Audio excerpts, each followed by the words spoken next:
Welcome to Anti-Crusade, part 1 of 4.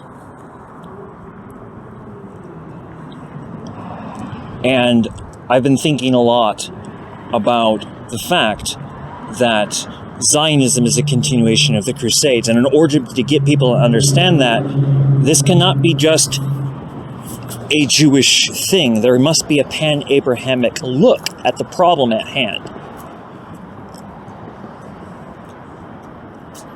And there's a lot that I have to say. There's so much I need to say about that.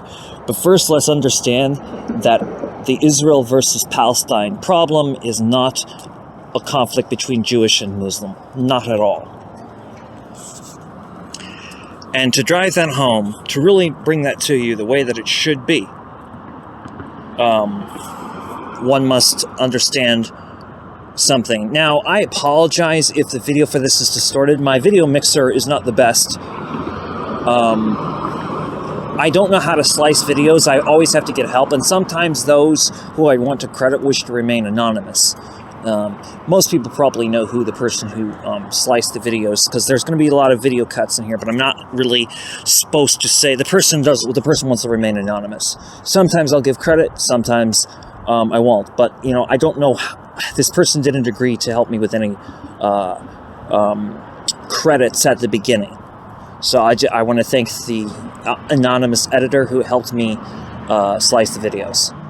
There are only 2 videos on this channel that I had ever made myself when Donna Newman was the owner of this. So you have to understand something. This channel, the Bundist Movement, is not my channel. This is equally my channel and Dr. Weizfeld's channel. He just lets me have the floor for the most part because I understand the method to this, and this is an opportunity for me to show him how I would really present it.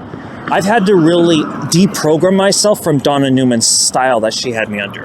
But what parts of her style have remained?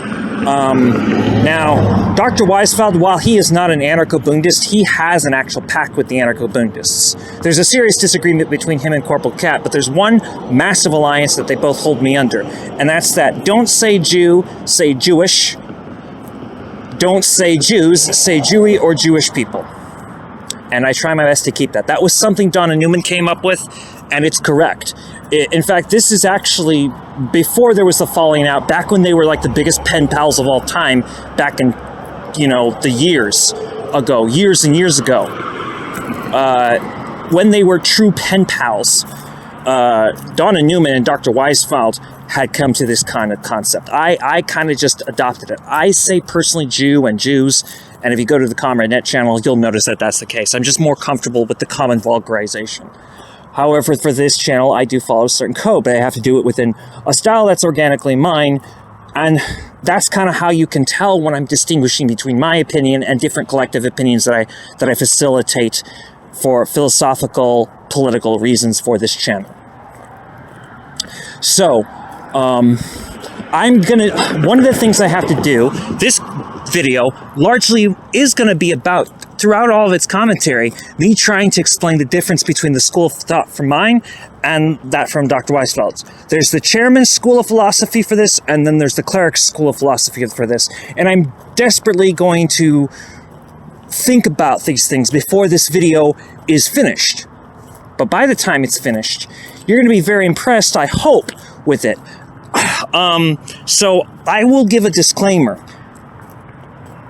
I'm going to struggle the most when I give commentary to the Reform rabbi, the Reform Zionist rabbi. She's very difficult, and I will try very hard to keep my best, but I keep my stuff, but it just seems like I'm not going to be able to, like, keep my wits of it, because I can afford to make more mistakes for part 1 of 4.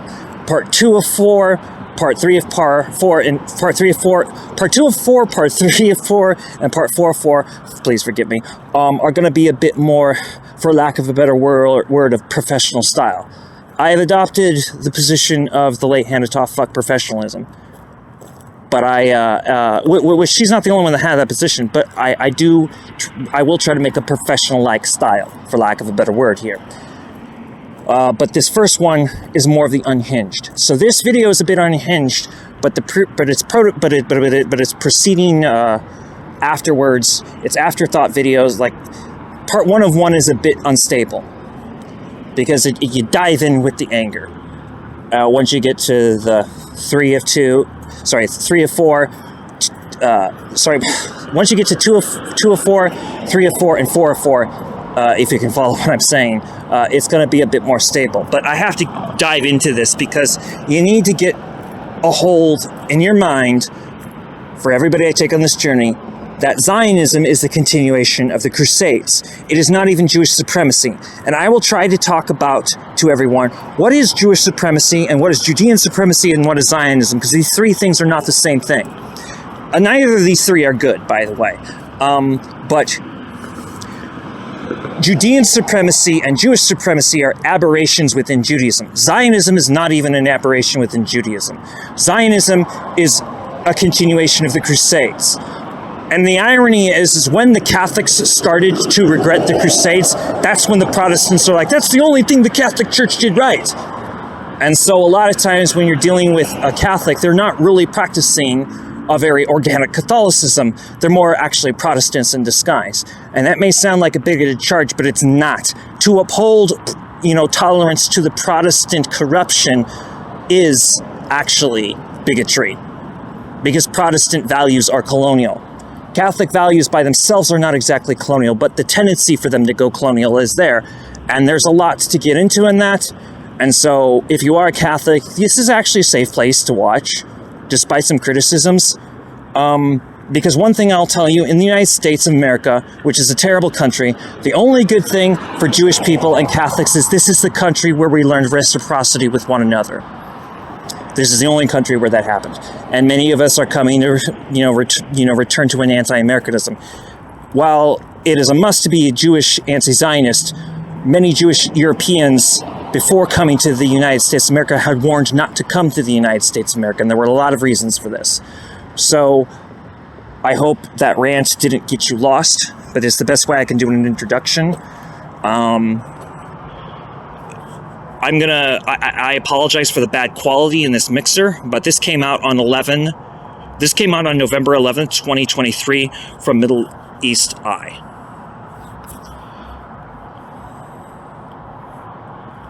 Free Palestine. I'm here with the Jewish bloc where we're marching together for free Palestine and justice for everyone. I'm here for a few different reasons, and one of them is that there is nothing in the world that can justify what's happening in Gaza. Nothing can justify the attacks on hospitals, the children dying, and everything else that's happening there. The second reason I'm here is because I want to show other Jews in London and everywhere that this isn't against us. These marches aren't fueled by anti-Semitism. These marches aren't fueled as a hatred against Jews. Last time I was here, a couple of weeks ago, a group of Palestinians came up to us, wearing kippahs and visibly Jewish. They came up to us and they told me, hey, when Palestine is free, you're invited to our house. And they told me that Jews and Muslims are brothers. And if any Jew in London is feeling uneasy and unsafe about the situation, I encourage them to come out here. You can come with your kippahs and you'll face nothing but love from the people here. Now let's go to a report from Al Jazeera, which came out on November 26, 2023. In recent weeks, there has been an alarmingly small number of official voices calling for a ceasefire in Gaza. One exception has been Francesca Albanese, an Italian trained in international law. She is the United Nations Special Rapporteur on the occupied Palestinian territories, and she's been vocal in one interview after another on the need for journalists to remember the context in this story and what international law says about the rights and responsibilities of the occupier and the occupied. Long before October 7th, Albanese was the target of smear campaigns and calls for her dismissal from the UN. Not one for being silenced, she has gone in the other direction, chastising the UN for its inaction. And Albanese has implored the media to do better, telling journalists they have a lot of homework to do. The necessity of reclaiming a more humane narrative is categorically imperative both to protect... Francesca Albanese joins us now. Ms. Albanese, you've been on a media blitz ever since October 7th. You are no stranger to the sensitivities around this story. But tell us about some of your interactions with reporters and editors since that day, the assumptions that journalists have on this story. What's it been like for you? Hi, Richard. It's uneven because I have to say that there have been a few journalists who have really tried to do good job, good coverage, asking me sort of neutral questions to appreciate the facts. But mostly I've had a difficult experience with mainstream media in the West because I found myself in the uncomfortable position of being challenged on how I would call things or how I would report on things. No, it's not a trope, it's really real. So it seems not to understand what I'm saying. There is an apartheid regime.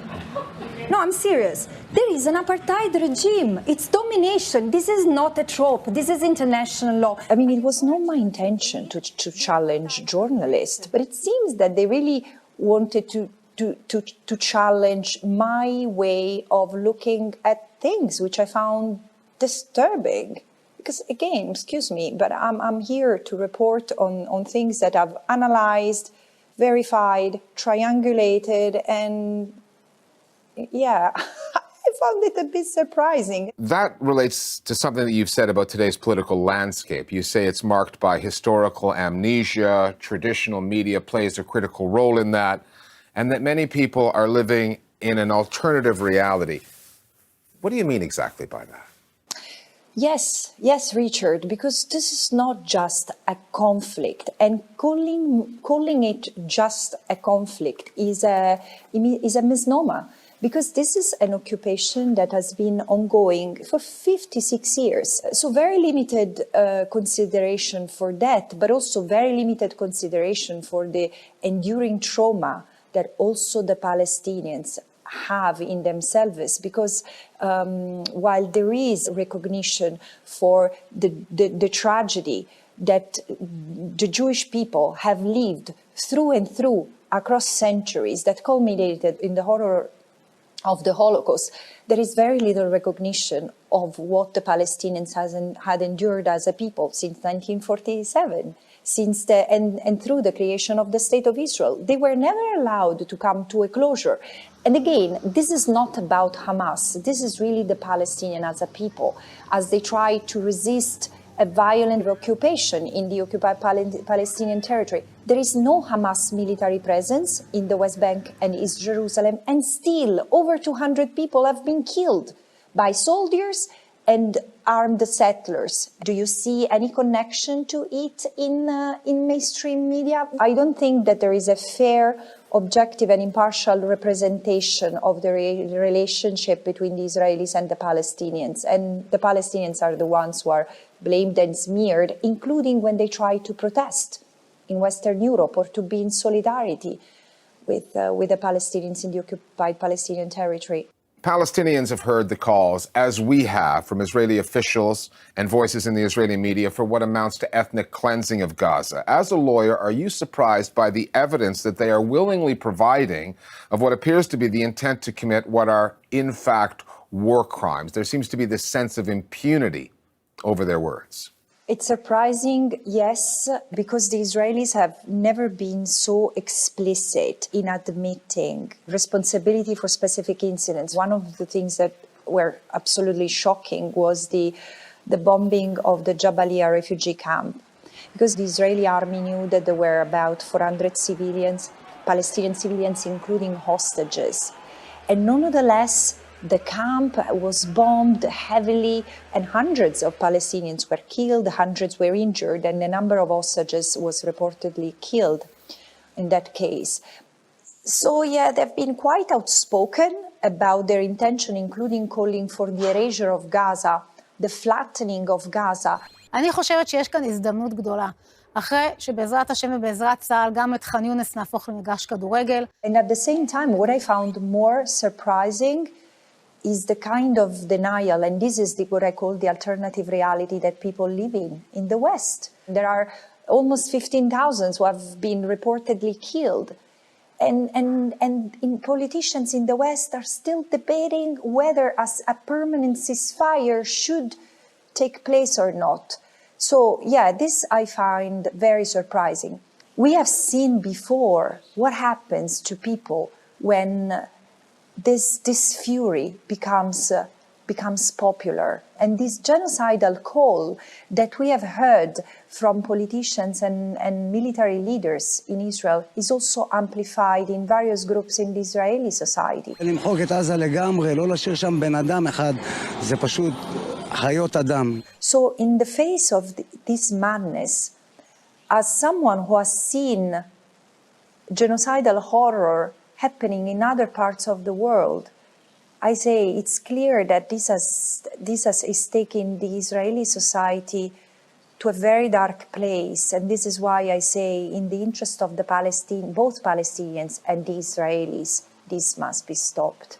You've faced a lot of criticism for some of the things that you've said, and you faced some of that criticism prior to October 7th. Some cases you've been defamed. Pressure groups have been on your case to resign. What kind of things are they saying about you? Are they succeeding, Ms. Albanese, in making your job more difficult?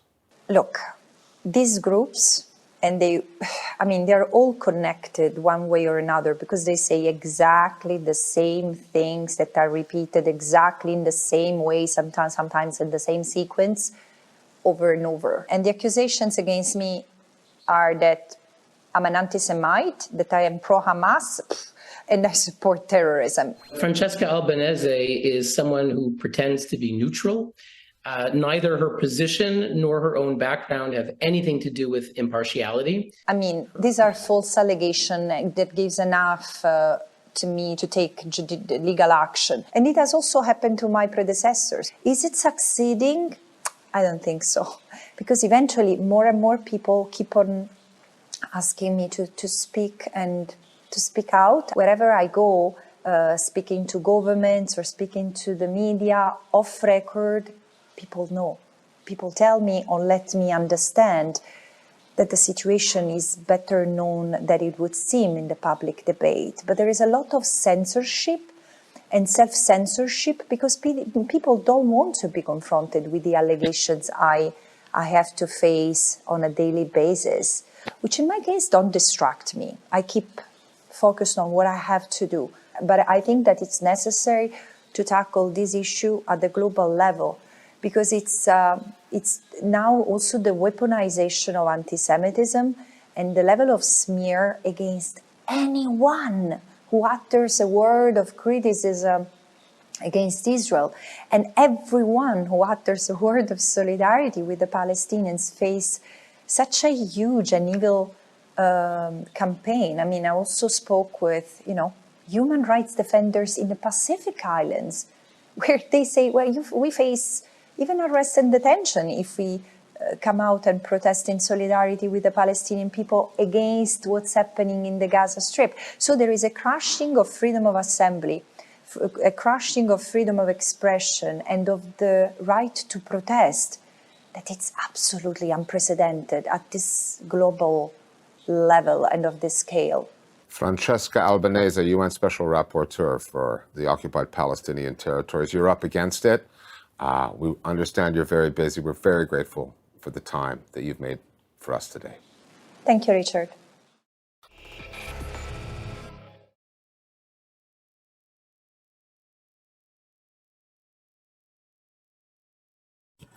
Ceasefire is not enough. The entire state of Israel simply has no right to exist. It is not utopian that it can be dismantled. The simple truth is they've turned all the Arab nation states against them. So we need to stand in solidarity with the Arab world against the state of Israel. If you stand with the state of Israel, you can only be referred to as a fascist. If you oppose Jewish people, you also can only be referred to as a fascist. The majority of Jewish people do oppose the state of Israel. Okay, now, I'm going to introduce some words here because in this recording process, I have had the difficulty of responding to that Reformed Zionist rabbi, and there were some words I missed. So let's just clarify. When speaking English, instead of saying Jew, the word Jewish is used. Instead of saying the word Jews, Jewry or Jewish people is what's used. And I will tell you something that is not as well known, and that is because thanks to the Zionist State of Israel, much of the really important, archaic Jewish literature and tradition of the Sephardim has been completely destroyed. I will give you some information on this. So, the word Yehudi, which is the Hebrew word for Jewish, doesn't come from the word Yehud, Yehud being the Hebrew word for Judah. Yehud is spelled Yod, He, Vav, Daled, He. All right?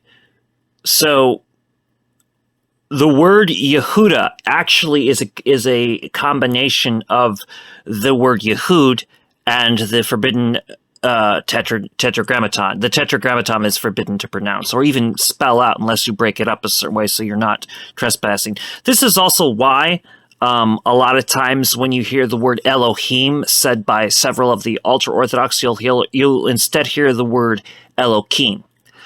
Because the name is so sacred that it should not be uttered, in profane spaces. So the tetragrammaton, which is typically mistranslated as the word Jehovah, is spelled Yod, He, Vav, and He.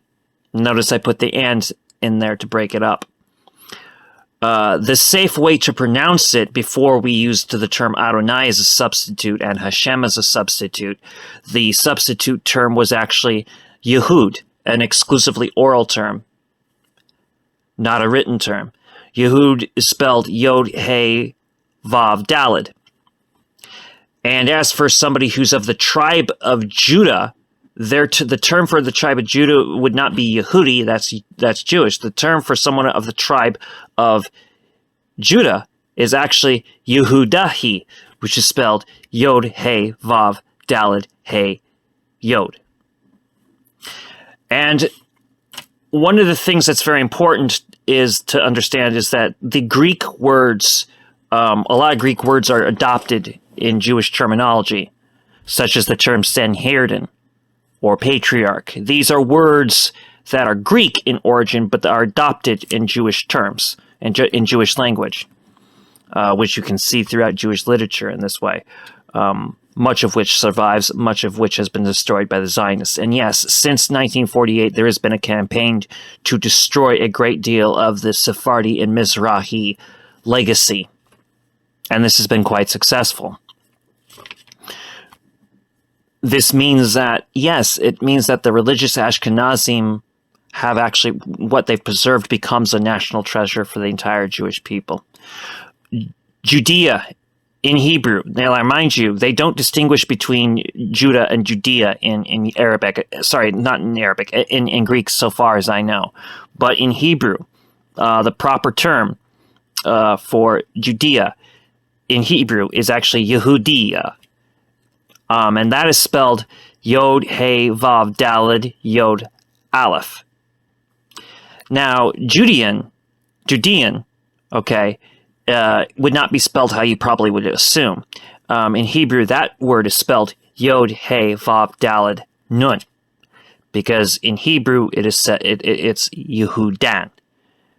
Yehudan is Judean in Hebrew. It is important I say these things because, like, as I'm going through this, I realized that I'd made some mistakes which you're about to pick up on some of those mistakes. I find this in this way, this is very frustrating. But one thing that this is really about is how Zionism is a continuation of the Crusades. The Crusades came from the Roman Catholic Church. And it was a war on the Oriental Church, the Muslims, and the Jewish people. When the Crusaders had reached Jerusalem, they didn't just kill Jewish people and Muslims, they killed Christians. The Christians, prior to the rampage of the Crusades in Byzantium, had thought that the Crusaders were going to be their friends. They, there were gifts exchanged, promises were made, only for, at some point, the Crusaders to completely break their word. And then not only did they break their word, they brought the Oriental Church and the Muslims closer together as a result of these rampages and the genocide that occurred. There was a genocide. The march into Jerusalem, the First Crusade, was a genocide. It was done in the name of the cross. As today, the occupation of Palestine is done in the name of the Star of David. And they go after observant Jewish people who speak Yiddish, are looked down upon in the state of Israel. Jewish people who wave Palestinian flags are beaten. The actual continuation of the rabbinite system that holds the Mizora is with Neturei Karta and the Jewish sects that are connected to Neturei Karta. Neturei Karta gets its origin from Meir Sharim, a Jewish neighborhood right outside of the old city of Jerusalem, which predates the state of Israel, and they identify as Jewish Palestinians because they are Jewish Palestinians. Another factor to understand is that there is not much of a DNA similarity between Sephardi DNA and Palestinian DNA, but there's a very strong similarity between Ashkenazi DNA and Palestinian DNA. The reason for this is that the Palestinians actually dissent from the ancient Israelis, not the modern counterfeit Israelis, who are actually new Hebrews. These people that we call Israelis are not Israelis, they are new Hebrews, if we really want to be precise about who these people are. And it's important to see them that way because many of them convert to the Baha'i faith, even though that's not supposed to happen according to their laws and different religions. So the Hebrew people are not all Jewish anymore. They may have come from Jewish stock, but they are not all Jewish anymore, and they should not be seen as a Jewish nation. They are a byproduct, an unfortunate byproduct of cultural genocide. And the version of Hebrew they speak is not in line with actual Hebrew. But they are new Hebrews. They are a group. But they have no territorial rights to that land whatsoever. Those rights belong exclusively to the Palestinians. Every crusade has come to an end, but what many people don't know is it was actually a British lord who had originally said concerning the state of Israel or concerning the Zionist project that a land for a people without a land. This would later be picked up by a Zionist. So it went from a Christian Zionist to a territorialist to then a Zionist, actually, and I don't remember their names. But this gets into another thing. Jewish territorialism I would define as Jewish supremacy, but not Zionism. There's also diaspora Zionism, which I should get into another time, but diaspora Zionism is not okay. There's no such thing as a good version of Zionism. And, these distinctions are important to make so that you understand what's going on. And one of the distinctions that must be made is that when the Nakba happened in 1948, it is really crucial to understand that that was the left-wing Zionists that did that.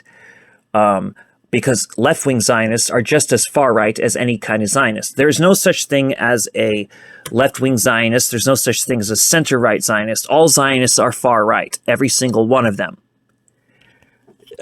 Because it is fascism. It just so happens that their tone and their rhetoric and the way that they package their genocidal views can be a bit more liberal or even less leftish sounding, depending on how they present it. Nonetheless, Zionism is a far right-wing ideology, and there can be no dispute about this. This is not a matter of opinion. This is more just a matter of fact. And this is also why the state of Israel is in such a panic, because they are exposed. So what do we have up next here? We have an ultra-Orthodox rabbi who doesn't recognize Reform Judaism. Good news for you. The Bund recognizes Reform Judaism, Conservative Judaism, and Reconstructionist Judaism, as well as modern Orthodox Judaism. But it goes beyond that. The Bund will recognize you if you're not observant at all. But if you're Jewish, you do have Judaism. I will use Dr. Weizfeld as a prime example of this. That man is actually agnostic, and not a lot of people realize that he is agnostic, but he practices Judaism. It's more of he's more practicing the cultural avenue of it, though, I would say, rather than the religious avenue of it, because Judaism is a cultural religion. It's not a philosophical religion. A philosophical religion would be like Confucianism or Taoism. And, I can get more into these details, and I plan to, but I would need more help from editors to present it in a way that's fully digestible. This is going to be quite a long speech or presentation from Rabbi Israel David Weiss from the Chariot International, addressing the Peace Conference on Sunday, November 19, 2023, hosted by the Islamic Society of Central Jersey in Mammoth Junction, New Jersey. And I hope I am pronouncing that correctly. And I hope this serves to educate people. Okay, IOCJ proudly invites our friend from the Jewish community, Dr. Rabbi Weiss.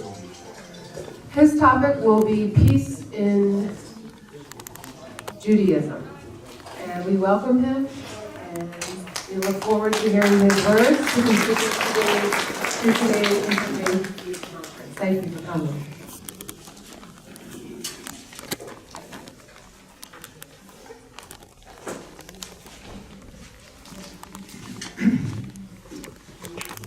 I pray to the Almighty to bestow upon me His truth, His wisdom, that I may be worthy of conveying His message, and so, inshallah, sanctify His name and bring peace to the world.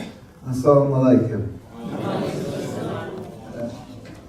The gathering today is to discuss and talk about peace. And so, as eloquently a lady just mentioned, sitting and talking about peace is very uncomfortable, I think, in our situation, where while we're sitting here under a roof, the majority maybe already of the people of Gaza doesn't have a roof under which to sit. Yes. And they're in excruciating pain, dead, dying. It's unbelievable, it's beyond comprehension. So, although this is an interfaith and we'll be talking peace, but sometimes you have to put things aside a little bit. First of all, it may be ironic that when both Jewish people and Muslim people, when you greet each other, you say Shalom Aleichem, Shalom Aleichem. So I mean, talking about peace, in America you say hi, hello, and by us, we talk about peace. I mean, our whole life is centered around peace, but it's not just peace. We're centered with God's help around the Almighty. And one of the Almighty's attributes is shalom, peace. So really it belongs to God, as the world belongs to God. And we have to be doing the will of the Almighty. We have obviously a distinctly different religion, but we are here to serve God and do His will. The Jewish people, we have our covenant of 3,000 years ago, and this is a covenant of accepting the words of the Torah. The words of the Torah is to be subservient to the Almighty. That is basically what Judaism means. It just means to be subservient to the Almighty, and God gave us the Torah, which is the law, 613 commandments that we are required to uphold in order to follow the rules that the Almighty wants us to follow, that we are required to follow. And we are to follow this till today, exactingly, without any changing. You may find that over 300 years ago, there was a movement called Reform Judaism. They're going to reform the religion. We don't look at that as anything Jewish at all. I'm not talking actually what my opinions are. I'm talking what Judaism is. Judaism is a covenant that we made with God. Anything that diverts from that, that goes away from that, is not Judaism. It's a godly given thing. Reform Judaism came along and said they're going to change, they're going to reform. Now, anybody who's a little bit intelligent will understand you can't go and reform God's words because you want to. This is what, there was a movement over 300 years ago. From that, they wanted to assimilate, that they should drop the Jewish garb, they wanted to be able to assimilate and feel comfortable among the non-Jewish neighbors in Europe. So they started dressing as it was in the Christian society, and they dropped the 10 Commandments, keeping Sabbath, keeping kosher, which is not the 10 Commandments, kosher, but Sabbath is, and many of the other laws, and they pick and choose what's convenient. They, by the way, ironically also, is that they didn't want, when the new movement started a little later called Zionism, which means to go up and take over the land of Palestine, they didn't want that because they wanted to assimilate. Just they shouldn't be so conspicuous.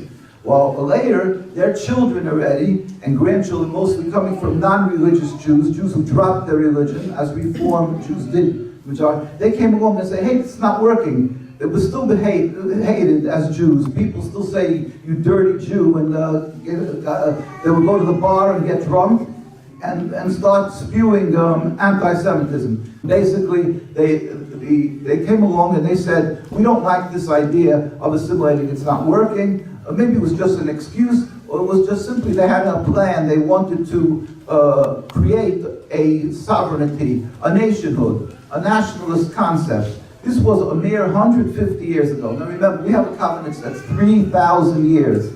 We spread out amongst the nations 2,000 years with the destruction of the temple 2,000 years ago. This movement of reform is 300 odd years. A little later started Zionism, which is around 150 years ago. Actually, reform could be a little less than 300 years, but basically the children and grandchildren started this movement of nationalism. We'll make our own country. As a general rule, the people who made this movement were non-religious, so it was entirely non-religious, and they hated religion. Someone that didn't even believe in God. I carry around pictures with me. Anybody can go out to our site, nkusa.org. They're making here, this is by the Declaration, David Ben-Gurion reading the Declaration of Independence in 1948 in Independence Hall. And so you would see by Adiah, if you would have a creation of a Muslim state, you obviously will see imams sitting at the table. At least one imam's placed there for just for show or something. Here you have them sitting there, and not one person even covering the head by this Declaration of Independence in 1948. David Ben-Gurion is there reading the Declaration of Independence, this momentous historic occasion in the creation of the State of Israel. And here's the picture of Theodor Herzl there. But of course, Stars of David are on the wall. And they call it a Jewish state, the State of Israel. Now, so this is quite important because we're speaking about peace. The issue is that when one speaks about, the reason we're getting back together to speak about peace, because obviously there's problems of living peacefully together. So it's critical that make such a meeting a conference of peace. And of course, we're very thankful to the Islamic Society of Central Jersey and to Dr. Assad, God give long and healthy years for making this. But when you sit and talking about peace, you have to know, when you go to a doctor, you're going to go to a doctor who's well known, that he's a good doctor. What does it mean, a good doctor? That he looks at a person and he could diagnose what the sickness is. And once he diagnoses the sickness, he'll prescribe a medication that should be properly, to the sickness has to do with this, and he'll be able to solve the problem. If you go to a doctor and he sees a person's hemorrhaging, and he gives him cortisone to take away the pain, and he puts on band-aids to cover the wound, I mean, he's not a good doctor, he's a criminal. We have an issue here. Yes, we have to live, with all due respect, we have to live, religions have to, we always live together. We lived in peace. Like I say, we greet each other, Shalom Aleichem, Salam, we lived in peace. I carry around a picture how we used to live, and my colleague there is 8th generation Palestinian, Rabbi Rosenberg. We live together in peace. We always live together in peace. We have an interesting history. There was the Inquisition. There was the time in Spain and Portugal, they tried to, hundreds of years ago, they wanted to forcefully convert Jews out of their religion to Christianity. They tortured them. You can go there, they still have the tools they used to torture. They burnt them. They banned them from the lands, and the Jews went away. And where did they go? They went to Muslim countries. They went to Muslim and Arab countries who took them in. They took in the Jews, and we flourished as distinctly Jewish, practicing, God-fearing Jewish people who adhered to the laws of the Torah strictly, didn't change, didn't become Muslim. They remained Jewish, and they were respected as is required by the Muslim religion. They were given the respect, and the Muslims were scholars. They know what it says in our Torah, so it wasn't that we're hiding anything, that we have a different religion. We're not hiding that we believe in the future, that God will build a temple and everything, that we aspire to return to the Holy Land as a people with a different belief in the future. But there was never an impediment to our coexistence, because we all believe that we have to serve God, and we have to serve God and emulate God. In our Torah it says, Mahu rachum avatei teirachum. Just as God is compassionate, you must be compassionate. We live and breathe by these laws, and we live together in total harmony. There's many anecdotes where every person who lived in a Jewish, together with Jews in that community, in whatever Arab or Muslim country, including in Palestine, lived and can tell you stories of how we helped each other. We lived in the same courtyards. We babysat. We didn't have any human rights groups, United Nations, to protect us, and it wasn't necessary, because peace is what we live and breathe. Peace is the name of God, and is what we are supposed to follow and emulate. There came a movement that decided they want a national home, but in order to gain support, because it's a massive undertaking to create a national home, so this group of people, who are no slouches, don't think they were inefficient. They were efficient in what they wanted. They were scientists, doctors, and very successful businessmen, and they decided they wanted a national home.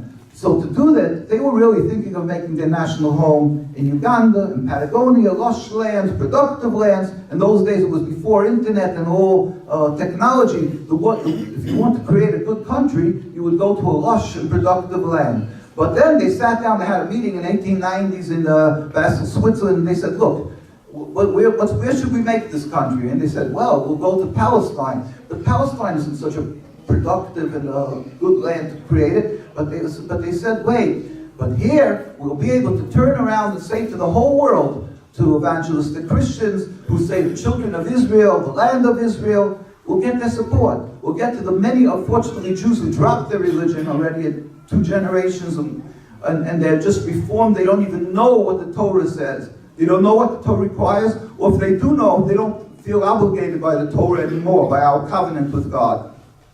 We will turn to these people, and they will support us. So they started speaking emotional words about how we suffered 2,000 years in exile. God gave us the land. And they conveniently left out our whole teaching of all the prophets, Isaiah, Jeremiah, Ezekiel, all the prophets who said to the Jewish people, and King Solomon, by the way, who built the temple, who has considered the highest prophecy. He has a book called Shir HaShirim, Song of Songs, where he wrote in that holy book, he wrote, I put you on the oath, daughters of Jerusalem, with the deer in the buck of the field, and ta'iru v'im ta'iru sahav, if you will awaken my love prematurely. That God warned us. There will come a time when the temple, King Solomon writes this as a prophecy, there will come a time when the temple will be destroyed, and the Jews will be dispersed amongst the nations. Whether it was through the Greek, the Roman Empire, and when they'll be dispersed, it's because we are not on that high level of holiness that was required to live as a nation in the Holy Land. And we are not, we were warned, since this 2,000 years ago, since the destruction of the temple, do not attempt to return en masse, to create your own sovereignty. You are to remain in exile because God, who is compassionate, it's His will that we should be dispersed amongst the nations. And we are required to be loyal citizens in every country we reside. And the Torah teaches us that very clearly. The distinguished Imam that mentioned earlier about Moses, how he spoke to King Pharaoh. We have another interpretation of that. He spoke to King Pharaoh with respect, and the Torah teaches us that when every land that we go to, we have to speak to the leaders, we have to pray for the well-being of the country and speak to them with respect, and so forth. Because we are under the rule of every nation. If a Jew lives in Iran, if a Jew lives in Egypt, if a Jew lives in Canada, US, wherever it may be, South Africa, a Jew has to approach and pray for the well-being of that country and speak to them with respect. This is a requirement of the laws of exile. And we are not to attempt to remove ourselves from this exile, to leave exile, and to create our own sovereignty. It's forbidden. So in other words, since the destruction of the temple, Jews are required to keep all the commandments, because we have this Torah that God gave us. It didn't change. God doesn't change. The Torah doesn't change. And we adhere to that 3,000 years. We are in these 2,000 years of exile, forbidden to try to return and make our sovereignty, even if the land would have been totally uninhabited. If Palestine would have been conceptually just uninhabited, or the people would have said, hey, take it, it's yours. We would not take it. We would be forbidden to take it, because the Torah forbids us to make our own sovereignty. As individuals, we are, according to the Torah, with the permission of the Ottoman Empire, who were there for 100 years, who were made we may live in that land as loyal citizens. But to create a Jewish sovereignty, even on 1 inch, 1 centimeter of land, whether it's Uganda, Patagonia, or Palestine, we are not to do that. And the rabbis actually living in Palestine, and the Jewish community that was living there for hundreds of years, these were God-fearing Jews. It happens to be that around the world, the rabbis and the communities, when they got old, the leaders of the communities, the rabbis would pick themselves up sometimes and move to the Holy Land, because it was holy land by us. So they would want to live off their last years, and they would bring a few students, so through to live in holiness. So it turned through the last few hundred years, it became actually 2,000 years, it became the elite of Judaism from around the world collected there. Nobody went there because he wanted to become a rich man, to do business. They went there, it was a collection of Jews from around the world who were the elite of Jewish society. And they were God-fearing. So their purpose of living was to serve God. They lived together, as I mentioned, with the Muslim community in total peace. Their leaders, they had rabbis. When the Zionists came, who I said earlier, who were in breach of the Torah, this movement started, this movement of nationalists started around 150 years ago. They decided they're going to make a national home. That was in breach of all the laws. God said that we are not to try to leave exile, because it's a godly decreed punishment, because we were not on that level of holiness. Yes, we aspire as Jews, we dream, we aspire, we pray to God every day that we should return. We believe that one day God will make a metaphysical change in the world, where all humanity will stop being atheists, will believe in one God. It says that all the nations will join arms and serve God. That we don't do anything, but we're forbidden to take any action to that end. It's a metaphysical change, a miracle that will happen in the future. That's why we always live together with the Muslims, because the Muslim people know that we aspire for this, but it's not a problem, because Muslims believe the end of time will be different than us, so what?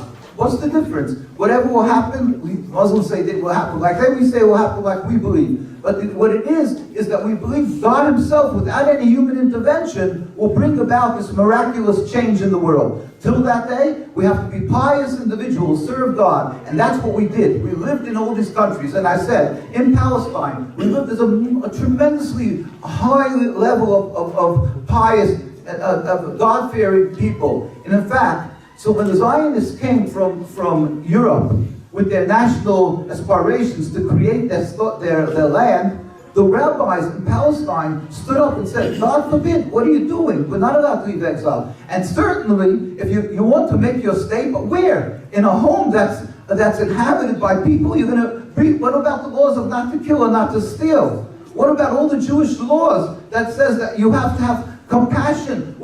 Just not to steal. Forget about compassion. You're not allowed to take what's not yours. And on top of that, who were the people who took the Jewish people in when we suffered for these hundreds of years? It was the Muslim and the Arab countries that we flourished. Nobody could question the fact that we lived in Egypt, that we lived in Morocco, and in Yemen, and go through it, in Iran, wherever you would like, in Palestine and Lebanon. We flourished there. And I traveled in these lands, thank God. You can still find the synagogues and the cemeteries. You can see them buried till now, and with the stories, we put out our greatest authorities, our rabbinical authorities. We flourished in these lands. So the Torah teaches us that one has to have gratitude for good that is done to us. That's the basics of what the Torah teaches a Jew. So how dare you, this group of people, come and take over the land from others and do it in the name of our religion, Judaism. It's not this Judaism, it's an ersatz Judaism. It's a transformation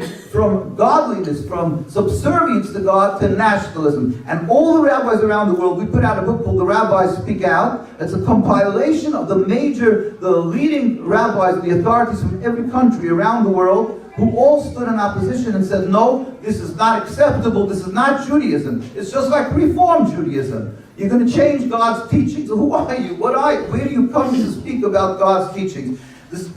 I'll just bring one letter, the chief rabbi of Palestine in 1947. Now wait, Israel has a rabbinate and they have a chief rabbi. That's the same like they're using the Star of David and using the name Israel. It's nothing. They simply hijacked the name Israel, which is Jacob. It's my name, Yisrael, by the way. Rabbi Yisrael is stealing my name. I have a personal big better with them. And so they're using the Star of David all as a tool to intimidate, to stifle, to silence anybody who will speak up, because they say, wait, we want peace. We want peace, and if you're standing up, you're an anti-Semite. Hitler just killed out 6 million Jews. I mean, they started before Hitler, by the way, 50 years before or something. But that's beside the point. But even after Hitler, the world is truly has a guilt feeling because they were silent when the Jews were dying. So they use this issue to be able to as a tool to be able to strengthen, solidify their occupation. Because anybody who wants to say a word about what they're doing, they say, you're an anti-Semite, you have to do it just like Hitler just recently. And as an aside, my grandparents died in Auschwitz, as the majority of my families, my colleague Robert Rosenberg's families, so we know what it means. We lived and breathed. My father-in-law was in Auschwitz. My first cousins were killed in Auschwitz. My aunts and uncles. I mean, I lived and breathed in my community. I come from immigrants. My father escaped when the Nazis went to Hungary. So basically, but they use all these concepts of fear-mongering, of that the Arabs hate the Jews, that the reason that they're being opposed in Palestine from day one. But people saw something's happening here. The Jews want to settle in the Holy Land, and I don't know, people are stopping them. So they in those days you didn't have internet, you didn't have all the ways of being able to show what's happening. So there was a few media outlets. There was radio. There was and they were well connected. So they had the mic in their hand. They were able to tell the whole world, you know what it is? A few camel riding people, Bedouins who hate Jews. They're anti-Semites, and they sold this. And it's really a land without a people for a people without a land. That is what the mantra they sold, and it was for 50 years and maybe almost many years. It's already 75 years since the state, and 100 years or more since they're occupying. But this is what they told the world, that the people opposing them are anti-Semitic. But just remember that the rabbis were starting to say, and they put on this facade that they're doing God's will, and that the right to the land is the Bible, because God gave us the land. And they counted on the ignorance of the people, that they don't know the full story of the Torah that says, no, you as Jewish people are forbidden to take over that land. You are forbidden to have your own state. So but the people, the rabbis and the Jewish communities who are true to the Torah, we stood up from day one in opposition to them. And the chief rabbi, who was the truly chief rabbi of the community of these God-fearing Jews who were living there for hundreds of years, in 1947, his name was Rabbi Dushinsky. This is the documents of the United Nations. He said, we furthermore wish to express our definite opposition to a Jewish state in any part of Palestine. This is declaration before the United Nations, July 16, 1947, before they created the state. This is in the United Nations documents. It's shelved away somewhere because they didn't listen to them. Who did they listen to? To the Zionists, who were given the power from Britain, the Chaim Weizfeld, the first president, and so forth. But the ones who led this community, the Jewish community that was living there, stood up and said, no, this is not what Judaism, we don't want this. So imagine, the Muslim community, the Christian community, and the Jewish community, all three of them didn't want this new monster, this thing called Zionism, and this so-called Jewish state that they flaunt the Star of David and the menorah, all this Jewish symbols and so forth. They make a rabbinate and chief rabbi. This is all a facade. It's not what Judaism is. And from that day on, by the way, I will carry many pictures of tens of thousands of Jews who gathers in Jerusalem, in Al-Quds, and who gathers around the world, in front of the United Nations, in front of the White House. Not far from you, you have Williamsburg, Brooklyn. Take a stroll through Williamsburg, Brooklyn. You'll see it's the largest concentration of religious Jews, but really religious Jews, meaning that they don't make compromises in their religion. The women go attired with modesty according to the Torah. That's required. It's not something that's extreme or what they would call ultra-religious. You know, it's nice to label people with, you know, they sound like they're a little cuckoo, they're a little off their minds. No, this is what the Torah says. Women have to dress modestly. You go, the men dress like Jews, like we did for all the years, and the distinguished rabbis, scholars, businessmen, who have family. We don't have family planning in Jewish people. We're supposed to be married by 20. So we have large families. An average was probably 6, 7 children, thank God. And these children, we send to private schools because we want our education according to the Jewish law. So we have private schooling. How much does it cost per child? You know? You know. Right? So it costs a fortune, and we pay for that for each child. So we give our lives for our religion. Yet, for some odd reason, there's not one Israeli flag in our communities. If it would be such an essential issue for Judaism to have the state, then you would think that the most religious communities would be supporting it at least somehow. So, no, they don't support it. They are opposing the state of Israel from day one. So the question, so somebody with a little common sense should step back and say, let me understand, something I'm being misled, something I don't understand in this whole quagmire, in this whole conflict. And then they would come to the realization that there's two Judaisms. There's a Judaism that was from Mount Sinai. There's a Judaism that Jews lived and breathed and died for 3,000 years. And there's a Judaism that's a convenient movement that's occupying another people. That's what they will discover. And it's not Judaism. They're piggybacking on my religion. They're using my religion. So when you're talking about peace, when a great rabbi we had in Europe, his name was Rabbi Dumbo, for less memory, he used to say, yes, we want peace. Yes, we want to live peace. They also want peace. They want a peaceful occupation. We don't want that peace. No, no.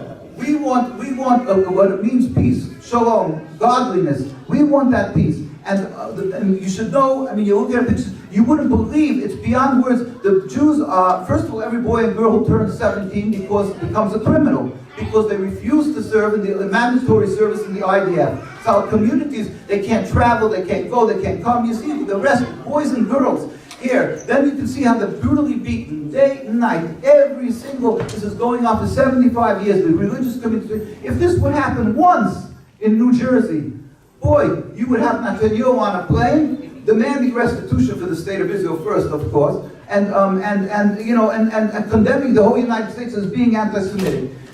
Anti-Semitic means when somebody stands up like Hitler, who wanted to kill the Jews because they're Jews, and he wanted to wipe them off the map. When they're making a state, forcing an occupation on people, and because of that, people are dying in Gaza, dying and suffering. There's no words. You cannot. It's beyond, like people you were saying, you can't watch the television anymore because you can't look at the suffering. It's beyond comprehension what's going on when this is happening. And then into that's now 75 years. It didn't start on October 7th. 75 years and more.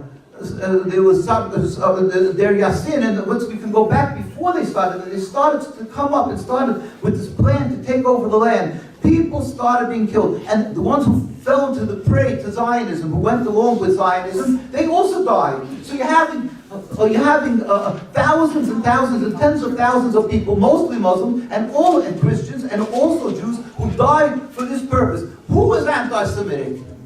Who is anti-Semitic? The Zionist State of Israel is anti-Semitic. They are anti-Semites.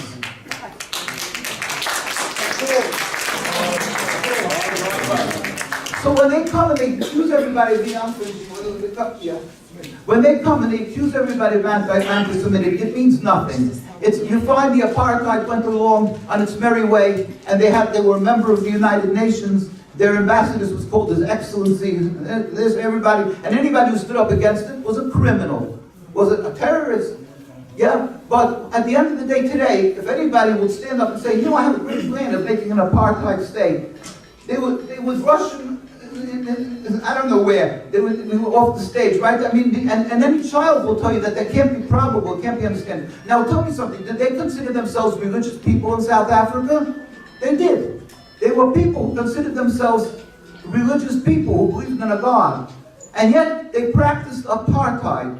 So let us understand, it is possible for humanity to propagate, to commit an atrocity for years and years and years, and still go along and consider themselves elite society. So don't think just because they accuse you of being anti-Semitic, or they accuse people here of being terrorists. Now we're not condoning violence, it's October 7th, but we're saying that the root cause of October 7th, and the people should stand back and say, for 75 years, we've been playing the game of the Zionists and say, yes, we're going to make a picture like this, like that, everybody's going to be happy. How can you play that game when you see how many people died, Muslims, Christians, Jews, and how much anti-Semitism, a rift between Jews, a hate of Jews became developed in the world because of this occupation? That's criminal. You're taking a people's land that they lived there for hundreds of years with no religious right, as we explained. All the rabbis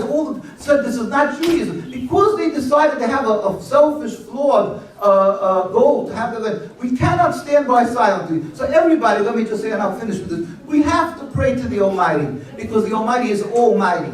Just like He brought an end to the Greek and to the Roman Empire, USSR disappeared, which also tried to stifle religion, and then you had the apartheid disappeared. God, with His compassion, could bring the speedy and peaceful dismantle. We have to pray. At the same time, we dare not be silent.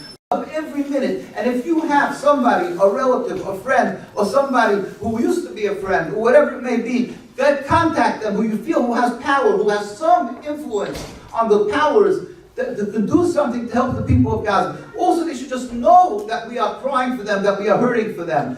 Not only for the people of Gaza, from occupied Palestine. We want, with God's help, the removal of the impediment to peace, the removal of this injustice of taking the land from another people in its entirety. God will help. This is what Judaism wants. This is not my will. This is what all our rabbis from day one till today, and we will continue with God's help to speak up. God should help. We should be successful sooner nowadays. Seeing a free Palestine, we will all serve God in harmony soon. Thank you. It's all right.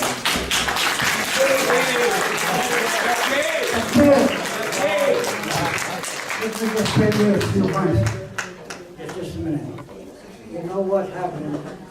I met Dr. Weiss here in one of the functions before, and then in my book, Palestine Rising, you saw his picture, and if you remember the ship from the ship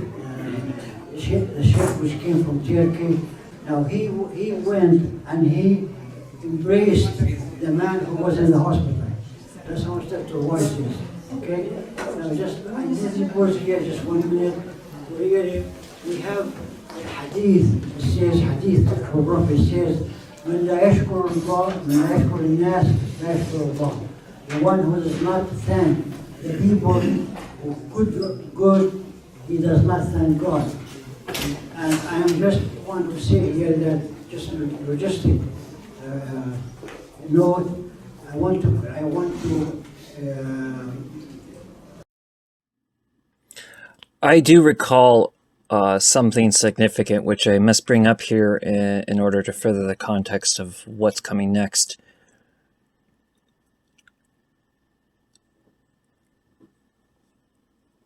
Adiah talked a lot about Central Synagogue, and Hannah Toff talked a lot about Park Avenue Synagogue. According to the late Adiah, Central Synagogue was and with the way that things continue to go, with the clout that they still have, this would apply even today, that the Central that Central Synagogue is the most influential Jewish Reform synagogue. And Hannah Toff talked a lot about the Park Avenue Synagogue, which would be the most influential Jewish conservative synagogue. None of that has changed. One of the things that has been made of note of is that Park Avenue Synagogue has the best cantor in the world, and you know, as he really is that good of a cantor, I'm not going to dispute that. The point being, though, is that this 4-part series deconstructs Central Synagogue and Park Avenue Synagogue. This first part 1 of 1, goes after Central Synagogue. The rabbi speaking in this video, she is the rabbi of the Central Synagogue. This came out on January 27, 2023.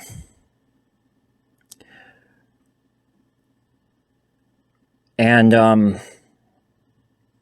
yeah, let's do it. Kol Yisrael arevim ze bazeh. All of Israel is responsible for one another. This line from the Talmud is the basis for our obligation to our fellow Jews. And it's a familiar one to many of us because we've used it as a rallying cry when we fought for Soviet Jewry or sponsored airlifts of Ethiopians to Israel. It follows from the meaning of that Hebrew word arev, one who underwrites another person's loan. Jews must be arevim, or guarantors, for each other, and help Jews who are in need. But that's not actually the original context of that line. Kol Yisrael arevim appears in the Talmud regarding the domino effect of sin. It comments on a challenging biblical verse that says, a person will stumble because of his brother's sin. Wow, okay, where to begin and how not to go on a tangent on this? Wow. All right, well, let's start with this thing about the Ethiopian Jewry. The culture of Ethiopian Jewry no longer exists because half of them have become Messianic Jewish people, which therefore makes them not Jewish at all, but Christians. And then the other half have lost their context to Judaism, not taken up Rabbinite Judaism, but Zionist institutions which counterfeit Judaism, much in the same way that the Seventh-day Adventists and the Church of Jesus Christ of Latter-day Saints provides counterfeit Christianity to people. So, I mean, the audacity to even bring up Ethiopian Jewry here is just, wow. This woman is a freaking racist, by the way. Yeah, she is an anti-Semite because she is a Zionist. And, you know, like this gets into the problem with what has happened to, Reform, synagogues. There are still some Jewish anti-Zionist synagogues that are that do Reform Judaism. But in order to take back Reform Judaism, conservative Judaism, and Reconstructionist Judaism, Bundists have to start infiltrating, or more accurately, taking back modern Orthodox Jewish synagogues. Because an unspoken truth, which we all know, but we never say, is that Reform Jewry, conservative Jewry, and Reconstructionist Jewry are all heavily dependent on modern Orthodox Jewry. And of course, ultra-Orthodox Jewry just doesn't acknowledge, the others. The thing is that I can understand why, because they stay firm in what their stances are, whereas modern Orthodox, Reform, Conservative, and Reconstructionist tend to be wishy-washy. It doesn't have to be that way. It really doesn't. But, and obviously, Bundism would welcome these different strands of Judaism, because the Bund is political, by the way. As in, the Bund is not religious, it's non-religious. And it can be pro-religious, and often is. But the Bund itself is political. That context means that we do not shy away from modern Orthodox Judaism, Reform Judaism, Conservative Judaism, or Reconstructionist Judaism. But there is the necessity to take it back, and to take it back for political reasons. Now, what she's saying about the domino effect from the Talmud, that's true. However, the context of which she's about to use this is wholly inappropriate. This woman is a fascist, and she considers decolonization to be genocide. And that's part of the campaign that is slowly happening, is all cries to decolonization is being called genocidal now, which is amazing. To say that decolonialization is genocidal is to say that opposition to South Africa, any opposition that was done to South Africa apartheid was therefore genocidal somehow. There is a desperation among Zionists today. But anyway, I'm trying not to rant here because there's so much to unpack with this and there's so much to get into. Let's just go to the next part of this video where this anti-Semitic rabbi, she does her little spiel, her little play on, on the context, typical and reminiscent of the centrist Zionists and how they speak. By the way, centrist Zionists and left-wing Zionists are all right-wing. There is no such thing as a centrist or left-wing Zionist. All Zionists are right-wing. The labor Zionists were the ones that carried out the Nakba, by the way. So, what good is a left-wing Zionist? Not good at all. In fact, left-wing Zionists tend to be super, super far-right because it's all right-wing. But anyway, I'm going too far. It's kind of like how Strasserism is not really left-wing Nazism. It's right-wing Nazism, but a bit smarter and more tactful. But that's not the point. All right. Fascism is fascism, people.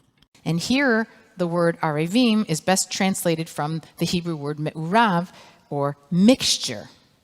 In other words, I'd translate that line, all of Israel is mixed up with each other. If a Jew sins, other Jews are implicated. Okay, that's true. However, if Jewish people start divesting from Amalek, as where we are required, and by the way, let's be very, very, very, very precise here. Amalek is a theological concept and a theological concept only. Amalek, all right, is not an ethnic tribe. The very fact that Amalek, within the Torah, Amalek is made reference to before the very birth of Amalek, which is then later mentioned. That should tell you right there. I mean, I mentioned in a previous video that Rashi condemned Jewish people who disenfranchised non-Jewish people and cheated them in any way as serving the nation of Amalek. So Amalek is actually an internal problem, not something external that's coming to destroy the Jewish people. So when the Zionists say that Palestine is Amalek, they're actually lying. They're completely lying. First of all, the Samaritan texts make no reference to Amalek, and the Samaritan texts predate the Jewish texts. So when you talk about, if you call Yisrael includes the Samaritans, not just Jewish people. And it does not include Medinat Yisrael, which is state of Israel, which is not Jewish at all. Medinat Yisrael is not even Yisrael. Medinat Yisrael is Medinat Amalek. So let's get Amalek correct here for a second. This woman is not of Am Yisrael. She's of Am Amalek. There, I've provided the correct context. And one of the things to be pointed out here is that I can officially give you the definition, the actual definition between the difference between Zionism and Jewish supremacy. Zionism is not Jewish supremacy. Zionism is white supremacy, even if a black person is doing it. And yes, black people have been known to carry out white supremacy on black people. So understand that, this gets into what whiteness is and all that other stuff, how colonial whiteness is, that it's a form of nepotism. And, white Europeans have lost their culture and absorbed into whiteness. And this is the colonialism within Europe before the settler colonialism that branched out to other places. So, I mean, I don't want to confuse matters, but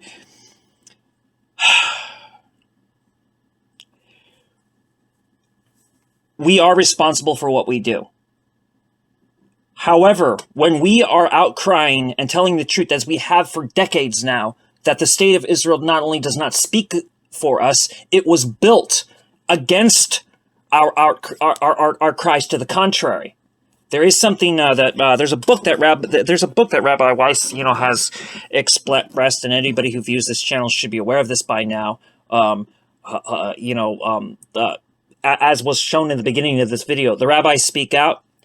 Natiri Karta encourages people to read this book. Those are actual quotes from the actual rabbinical councils. They all, in unison, opposed the creation of a so-called Jewish state.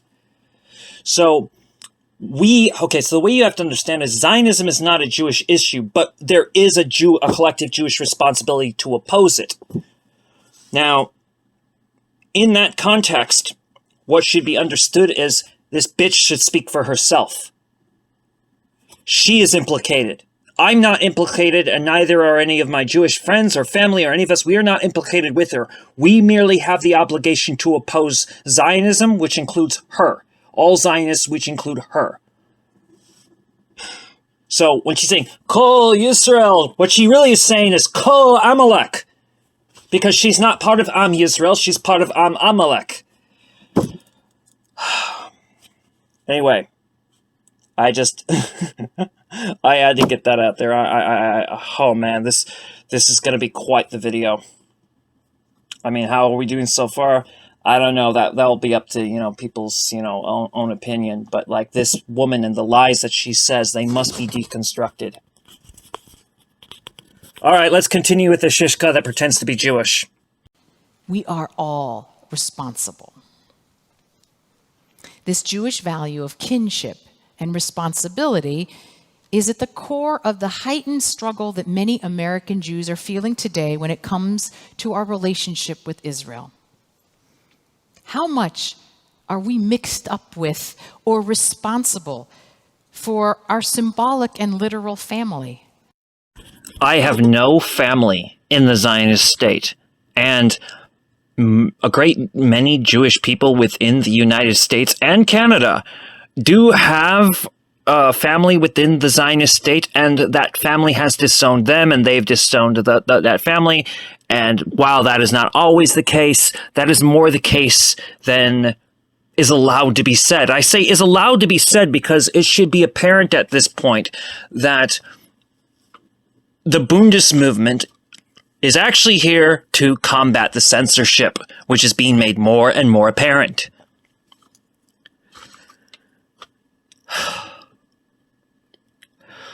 Let me tell you the difference between Jewish supremacy and Zionism, okay? First of all, we are in the Hanukkah season, and the whole point of Hanukkah is resistance to assimilation.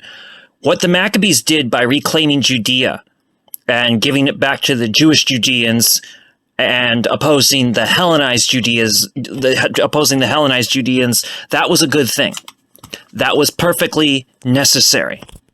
However, the Maccabee reign over Judea afterwards was Jewish supremacy.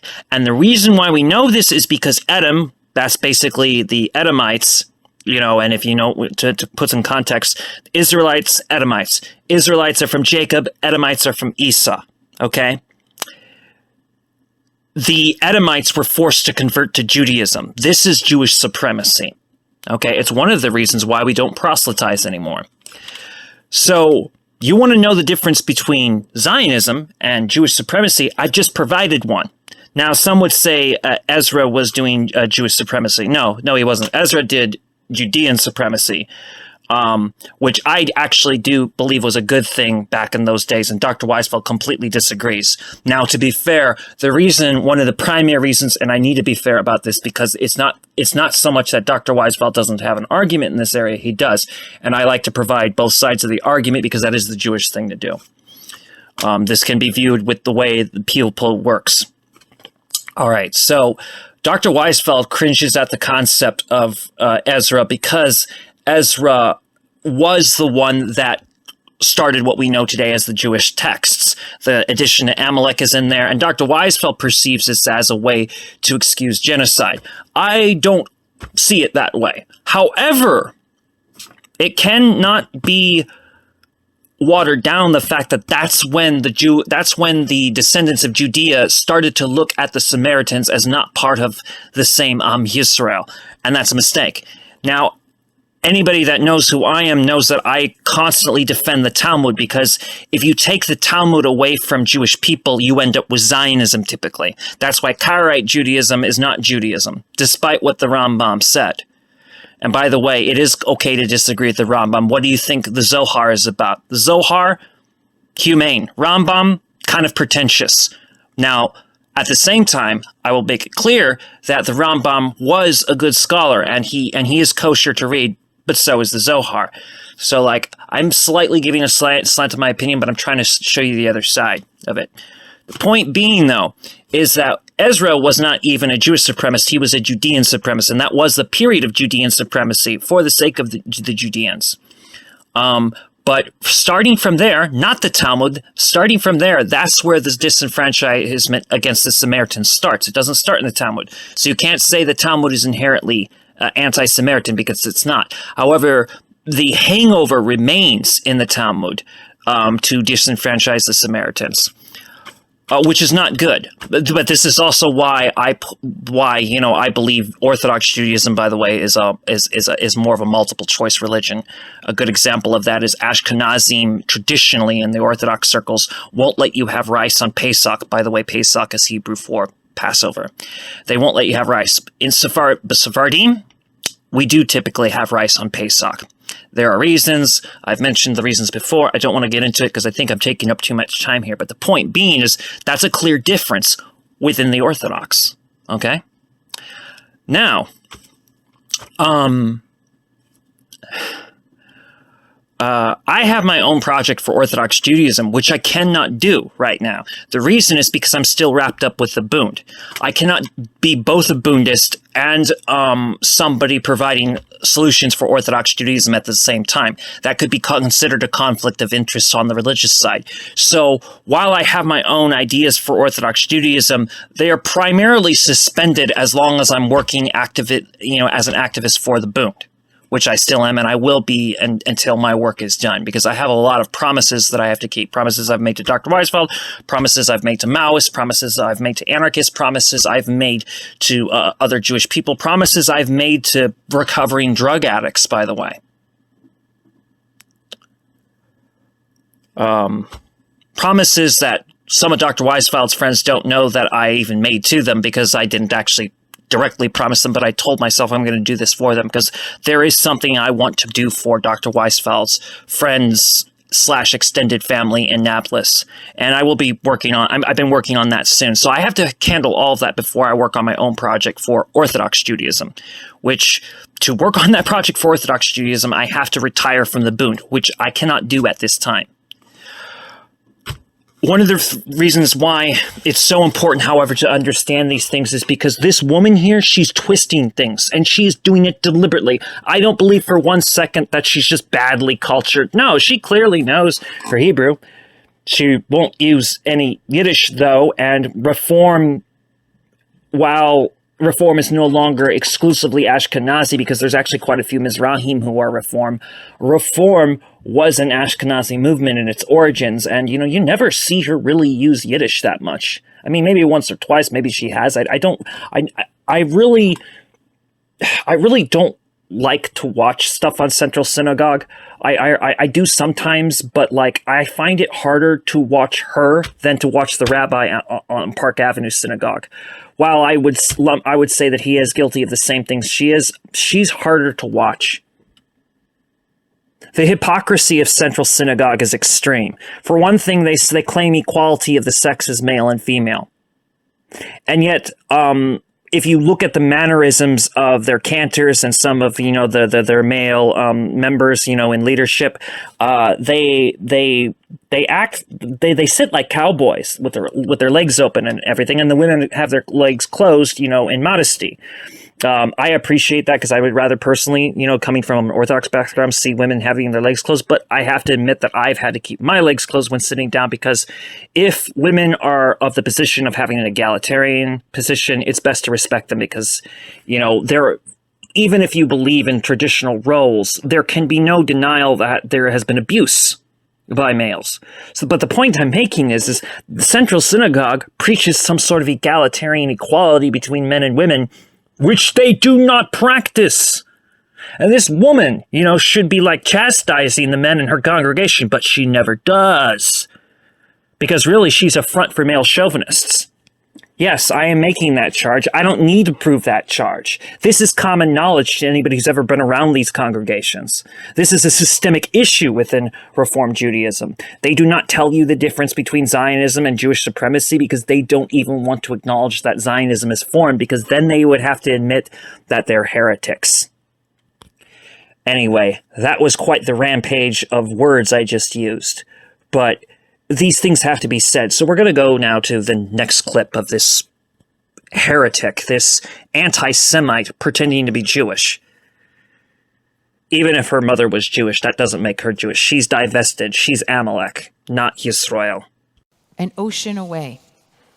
It was one thing to feel responsible when Israel needed guarantors, as American Jews felt when Israel was a fledgling young state in need of our aid and our philanthropic dollars. But it's quite another thing to feel responsible for behaviors and decisions of a government we might not agree with, one that we did not elect.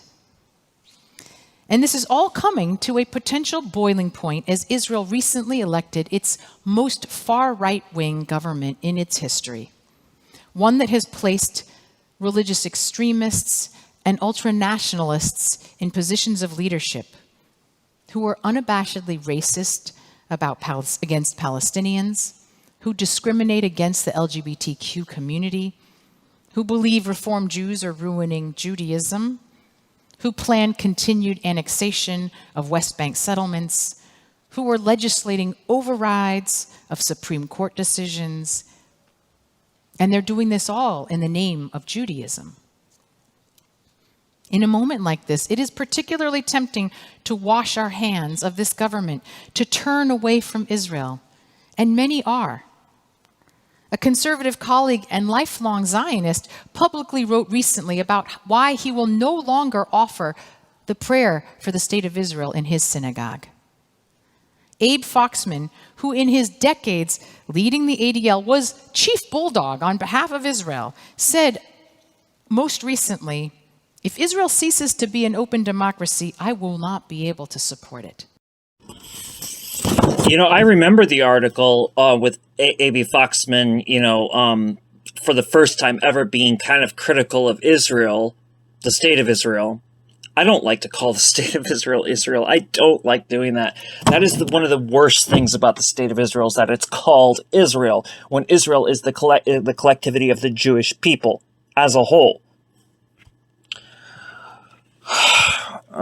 By definition of what we consider to be Jewish, technically the Samaritans would be Jewish as well, but they would reject that term. The term Jewish or Yehudi in Hebrew doesn't actually come from the word Yehuda. That is a big misnomer. Most Jewish people do think that this is the case, but actually the word Yehuda comes from the term Yehud. Yod, He, Vav, Dalet, which is a safer way of saying Yod, He, Vav, and He. Notice I put and between Vav and He because that's very sacred, the Tetragrammaton. This is also which is the word that Jehovah is mistranslated from, and I'm saying Jehovah would be a terrible mistranslation. I'm trying not to get off track here, but this is a very frustrating thing to give commentary towards. So, but please be sure that it is okay for Jewish people to have disagreements. I'm trying to highlight disagreements between me and Dr. Weizfeld to show that to everybody, that there are disagreements. For instance, I'm pretty sure Dr. Weizfeld and I disagree largely about Ezra, but not completely. We both would say that he was an editor, because he was. The guy wasn't even a prophet. I publicly said this on his channel. The guy was really just an editor. There are questions that could be asked. Was he a Zionist? No. But he was he a Jewish supremacist? No, he was a Judean supremacist. Jewish supremacists would be the Maccabees after they took power. Well, what about Bar Kokhba? No, Bar Kokhba is the start of Zionism. And so we do have to understand that, yes, Jewish supremacy could lead to Zionism, but they're not the same. And why is that? Why am I still going on about that? I'm going on about that because this woman is trying to... She's declaring war on the Jewish people. This is before October 7th. So for those who really didn't care until October 7th, let me provide you more context here. At the beginning of 2023, the State of Israel declared war on the Al-Aqsa Mosque. I believe in the old city of Jerusalem. I believe in its four quarters. I believe in the Christian quarter, the Muslim quarter, the Armenian quarter, and the Jewish quarter. If we could remove the market from that, that would be the third temple upon Zion. And if we want a third temple that resembles the Temple of Solomon, you could put it on Mount Gerizim. And yeah, oh, that would mean we would have to acknowledge the Samaritans as Jewish, and all I can say about that is good. But to do that, you have to acknowledge Palestine, and there cannot be a state of Israel. Oh, like this thing that this woman spouts, this like, oh, both sides are hostile. Israel and Palestine, they're both hostile. No, Israel is a settler colonial country. It's not even Israel. It's Amalek. It's the state, the fascist, the neo-colonial fascist state of Israel. You know, what this proves is that neo-colonialism is worse than colonialism. Neo-colonialism is more fascist than colonialism because of the fact that it takes victims and turns them into the same thing as their oppressors, which then often surpass. As Dr. Weizfeld said, one genocide does not... No, he didn't even put it that way. One Holocaust does not justify another, and it is absolutely correct. One Holocaust does not justify another. This centrist narrative that this woman is spewing is okay. So, yeah, so you can see that she's panicking. She is proof that the Zionists are getting desperate.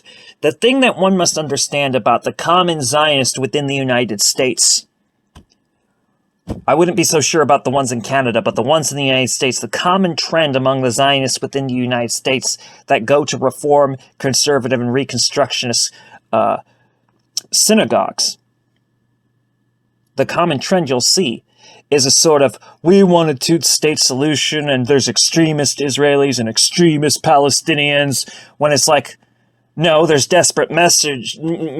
You know, as I record this, you know, and I've had to reconsider what angles, and I've had to prep myself. I mean, you know, like literally, like I'll be in, you know, outside where I think I'm hopefully in isolation, and I'll practice these little speeches. And, you know, I finally started to figure out how I'm going to approach commenting towards this woman. And this woman, you know, she's probably very disappointed, you know, with the pause, you know, that's going on with, you know, with the Israel-Hamas war. But make no mistake, the type of systematic genocide that the Zionists did to Gaza. And by the way, as I personally record this, for the sake of the channel, as I do this, we're on day 4 of the pause. We don't even know where it's going from here. You know, I typically don't like to say when I'm doing things when I do these recordings, but this series is kind of meant to be as in real time as possible for the events going on, because this is a crisis going on.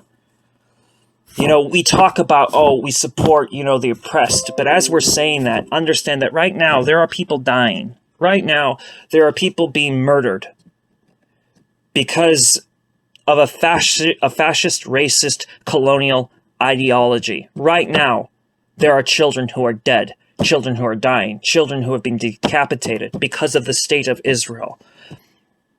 You know, I don't condone necessarily taking hostages, but it gets back to the point. What Hamas did was an act of desperation. The simple solution to this, and it is a simple solution, is dismantle the state of Israel. It has no right to exist. And the other solution, it's time for collectivity of the Europeans to take responsibility for the Holocaust. It is not the Palestinians that must pay for the Holocaust. It is Europeans collectively. Now, even if you're born into innocence as a European, the question must be asked, are you a beneficiary of genocide? And the answer is yes.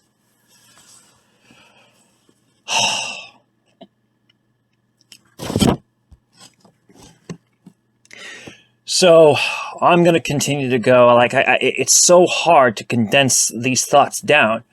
But as this occurs and as this unfolds, and as Dr. Weizfeld, tries to gather more support, and then there's often crickets because the people often that he would associate with are his age, and yet he's still active when he needs more fresh blood involved. It just makes me angry because I know more people would be interested if the reach we had to communicating this was larger. It turns out that we're not as alone as we think we are. But do we even know each other? I'm talking about people with the same agenda for justice.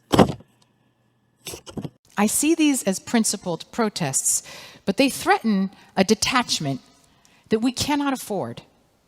We cannot walk away from the most important and consequential sovereign project of the Jewish people in modern history.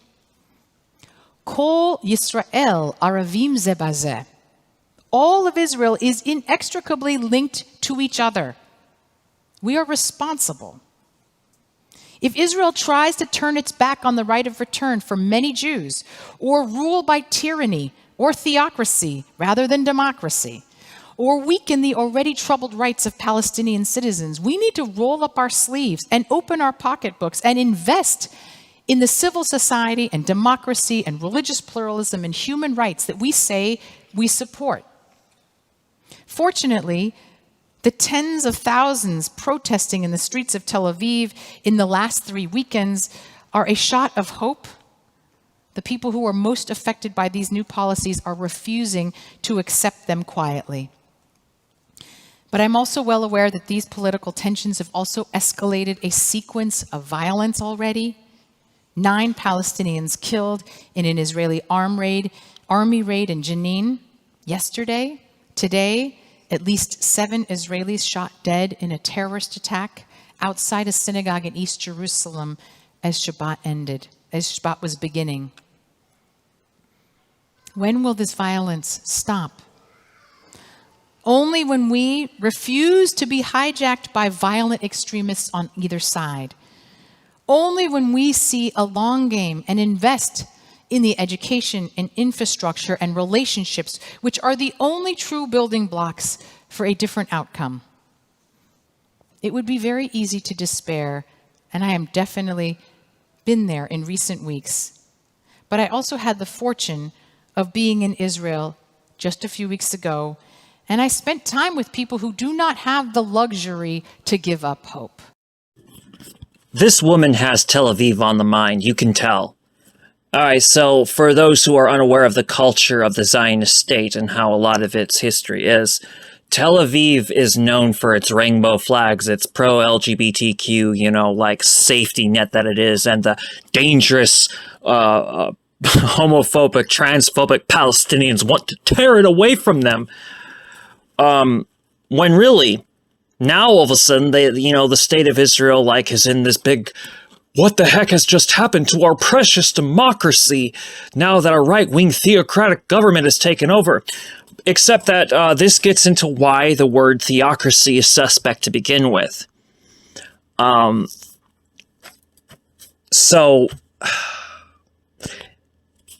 In Demarchist circles, it is unresolved whether there even is an actual such thing as theocracy. Not a lot of people are aware of that because the Demarchist publications have not all been published, and a lot of that is out of my hands. I mean, I am working consistently to get those writings to be published, and it will be done.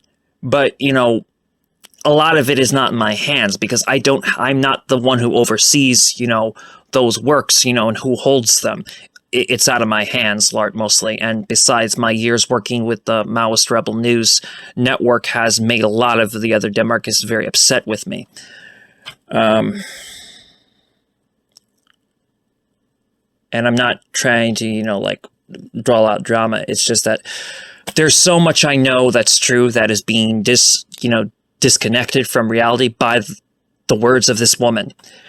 So the state of Israel with its right-wing government is not a theocracy. Let's put something into perspective here. The Amish are considered by most people living in a society that is theocratic, but this isn't the case. What they are is a religious commune. By definition, they are a religious commune. Another good example of this would be that many people consider the Islamic Republic of Iran to be a theocracy. The Islamic Republic of Iran is a democracy, not a theocracy.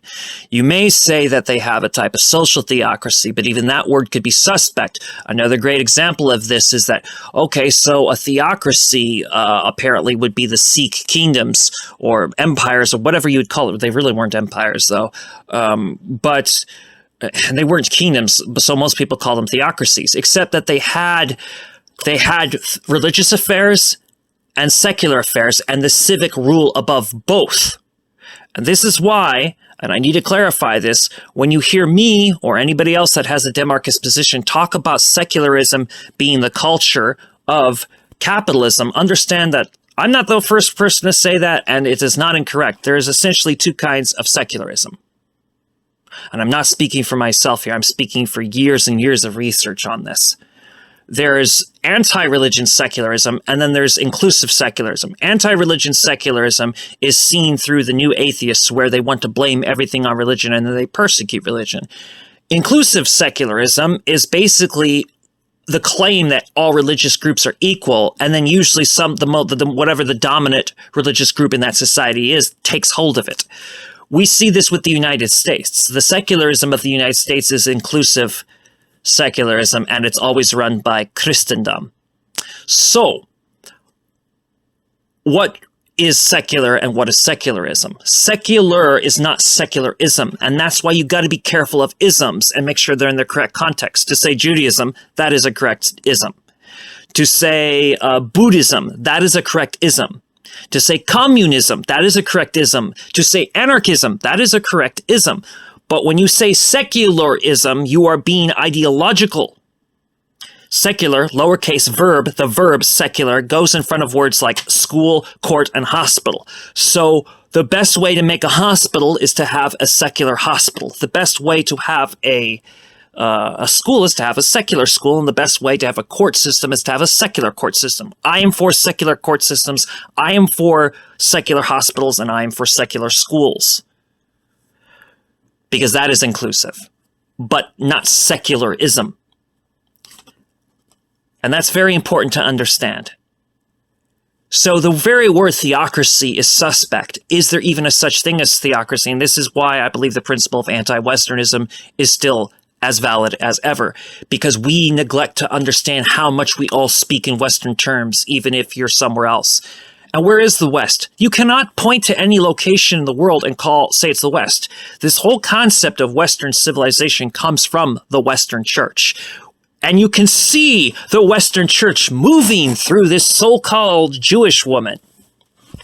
I don't believe in disenfranchising anybody that's Jewish. As somebody that's constantly had to deal with this because of my disagreement with the very existence of the State of Israel, I do not like to point at anybody Jewish and say, you're not really Jewish. But in the case of this woman, I will make an exception. This woman is not Jewish. This woman is a heretic. This woman is from Amalek. She is calling the State of Israel's current situation theocratic when it's not. Its current situation is fascist. It's called fascist. And there is no both sides of extremism. The State of Israel is the predator. The Palestinian people, the Palestinian nation, is the victim, looking for their liberation.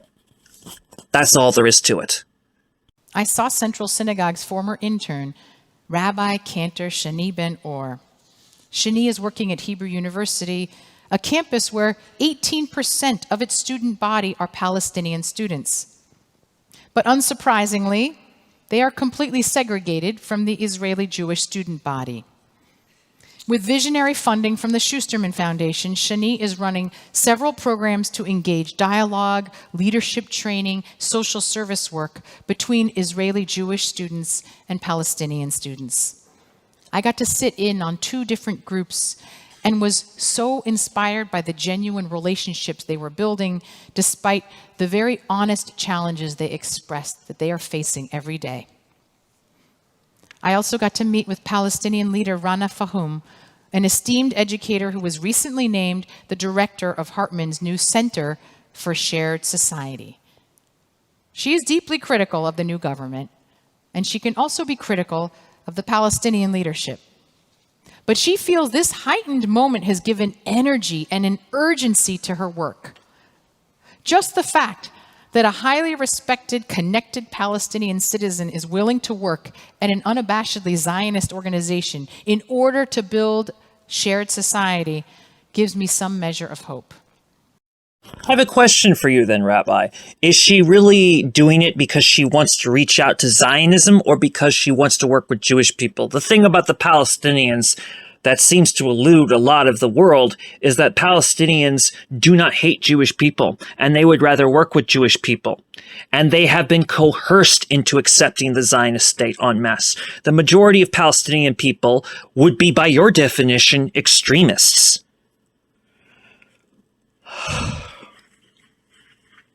Just listen to this. Like, this is why liberal talking points are such garbage.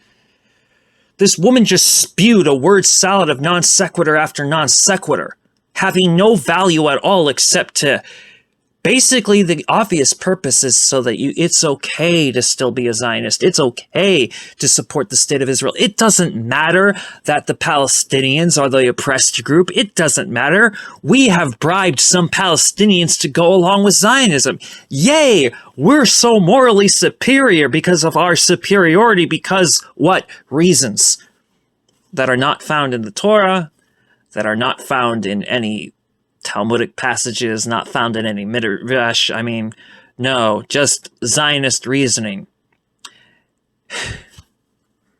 You want a poster boy for Zionism? Look at the early Zionists. They were secularists. They were for secularism. Again, please separate the concept of secular from secularism.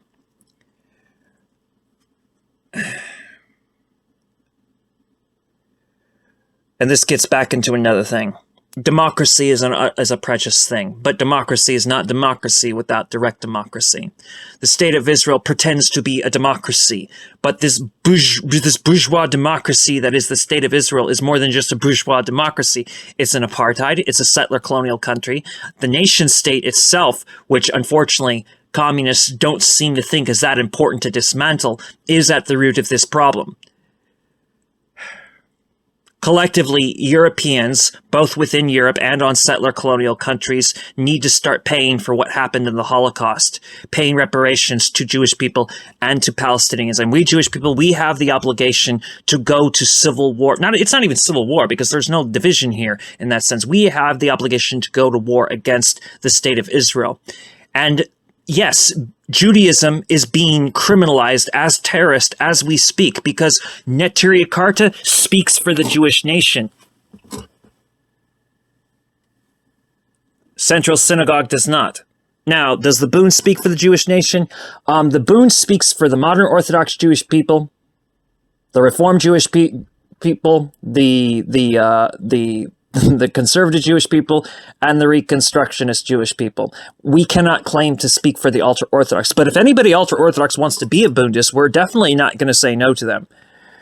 I'm doing my best to put this in full perspective, but it is very hard to respond to how this woman speaks. I do hope that the following videos will not be as ranty on these subjects, but this is the starting point. I also hope that I did, my best to also show the difference between myself and Dr. Weizfeld and how we look at these. And it's important to see that the thing with me and Dr. Weizfeld, we are Jewish. Our disagreements work within a Jewish context. Our disagreements with this woman is not a disagreement. Our disagreements with this woman is Jewish versus Zionist. Me and Dr. Weizfeld, we are Jewish. Despite how much she has completely betrayed everybody around her, even Donna Newman is Jewish. Okay, there is some serious disagreement. Portrayal of Jewish people among Jewish people. There you go. Not this woman. This woman is a Zionist. She is of Amalek. Amalek, not Yisrael. Continuing. These are some of the stories we rarely hear about here, and these are the initiatives we should be talking about and supporting. I'm traveling again to Israel in February as part of the advisory board of the Partnership for Peace Fund, which is a $250 million allocation from Congress in partnership with USAID to invest in economic, social, and political people-to-people partnerships between Palestinians and Israeli Jews. It passed with bipartisan support. These are your taxpayer dollars at work. Ein milim, there are no words. Okay, actually there are words to say about this. So, you just heard it from the horse's mouth. Your tax dollars go on bipartisan support. Like, wow. Like, actually, no, I was right. I was absolutely correct the first time. Ein milim, there are no words. These projects support the very intensive education and economic and social infrastructure work that are the building blocks for a shared society. We might not see the impact of these initiatives for years, but we cannot desist from doing this work, and I'm grateful that the United States is supporting it. The United States and State of Israel have the most parallels between two countries. That does not mean that there are not sharp differences. I will give you a sharp difference right now. With the culture around the United States of America is one that doesn't trust government, yet is hopelessly dependent on government. Within the United States of America, the culture is untrusting towards its own government by its very nature. Paranoia of the government is part of the American culture. Within the State of Israel, the reverse is the case. In the State of Israel, hopeless devotion to the state is all that matters ultimately. That's all that's ever cared about. That's why when one party takes the government, there's all this uproar. And, and then they have to put their party in, and then they take the state, and then there's all this uproar from those that had the power but have now been disempowered. It's just a cycle of mutual self-inflicted abuse, basically. Now, those are the sharp difference. That's the sharp difference between the United States of America and the State of Israel. The similarity is basically this. What does Canada, New Zealand, Australia, the United States of America, and the State of Israel all have in common? They are all British settler colonial projects. But the big similarity that should be noticed is both the State of Israel and the United States of America are British settler colonial projects that divested from British rule.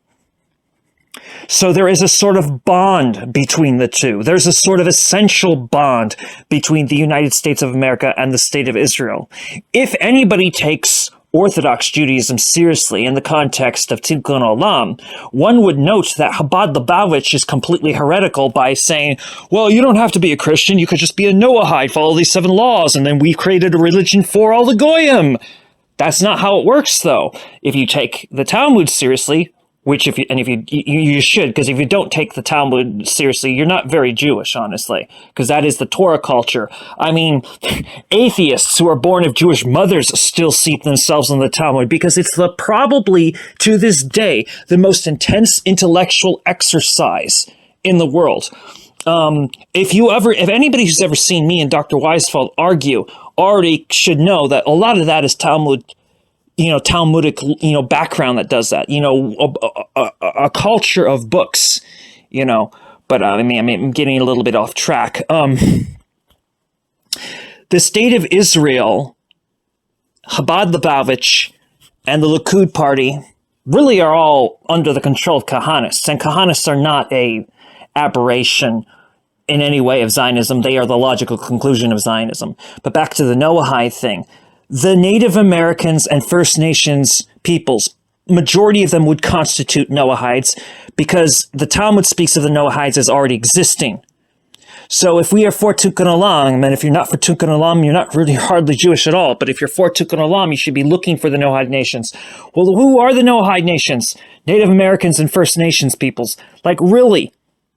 No need to create a new Noahide religion. There is no Noahide religion. Noahides are nations which follow these 7 laws, which are actually the 7 laws of civilization itself. But those that actually follow it are, again, the Native Americans and the First Nations people. And this is a thing that is taboo to talk about, but it is the truth.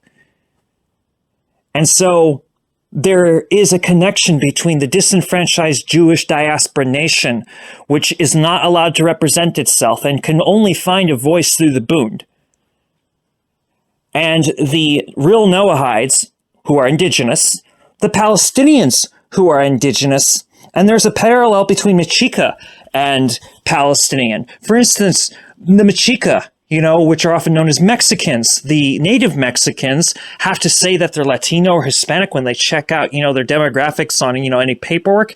They are called immigrants when they are native to the land. They are not Hispanic or Latino, they are indigenous, and a lot of them don't even know it. Okay, the Palestinians are the ancient Israelis, yet they're made out to be like a force that, they're just another Arab people that shouldn't be there, when that's not even the case. And then you got the Jewish nation. We are not an ethnicity. We are not a racial group. We are a cultural religious group. Okay, we're such an ancient cultural religious group that, as I stated before, the atheists and the agnostics amongst us still find themselves wrapped up in Judaism. Okay? There is this amazing parallel between all that. And the big thing which holds back all of this from everybody putting 2 and 2 together is Zionism and Americanism. That was quite the rant, but that's the best way I can respond to this. This is just absolutely, disgusting what this woman says. And yet the majority of numbskulls who watch her are going to think, wow, she's so progressive. The dissent is so radical. Like, no, absolutely not. This woman is a fascist. And last week I participated in a think tank organized by the Hartman Institute, Israel Policy Forum, and Encounter. They brought 35 rabbis from North America, leaders of our movements, our rabbinical seminaries, our largest synagogues, from Reform to Orthodox, to come and think about how we might constructively rethink the relationship between American Jews and Israel. I'll tell you, 35 rabbis don't agree about much, but there was a consensus that we could no longer talk about the safety and security of Israelis separate from the flourishing and the security and the safety of Palestinians as well. And it seems that our Torah portion this week supports this reframing. Again, this sounds so progressive to a lot of numbskulls who really just do not understand the 70 plus, I guess now 75 years of genocide and bloodshed. Since October 7th, we've witnessed literally another Holocaust in motion. And that's not an exaggeration. As Dr. Weizfeld has said recently, one Holocaust does not justify another.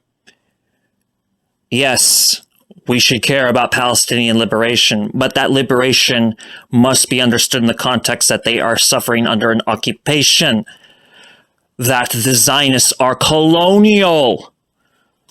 Nothing she says changes that. And, the United States of America should be dismantled along with the State of Israel. I mean, really, so must, Canada, New Zealand, and Australia. But the dire need to remove the United States of America and the State of Israel is growing all the time. I am happy to see how much American morale is just dying and dying fast. One of the I used to tolerate constitutionalists. I used to think that they made decent allies, not friends, not comrades, but decent allies.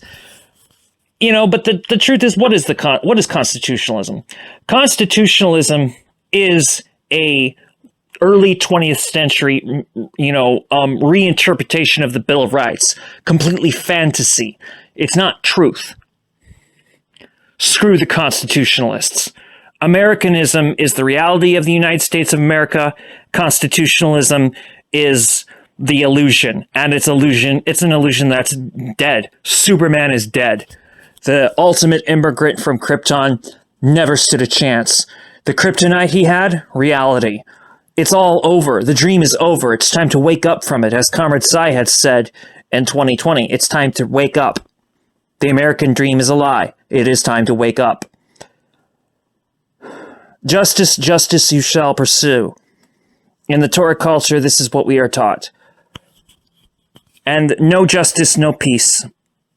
And there can be no peace without justice, and therefore for justice to reign, the state of Israel must be completely dismantled. The indigenous Palestinians must have their lands returned to them. The right of return granted for the Palestinians. The Zionist right of return debunked. Think of this. When the Zionists attacked, Gaza this year, committing a mass genocide, they killed Israeli citizens in the process.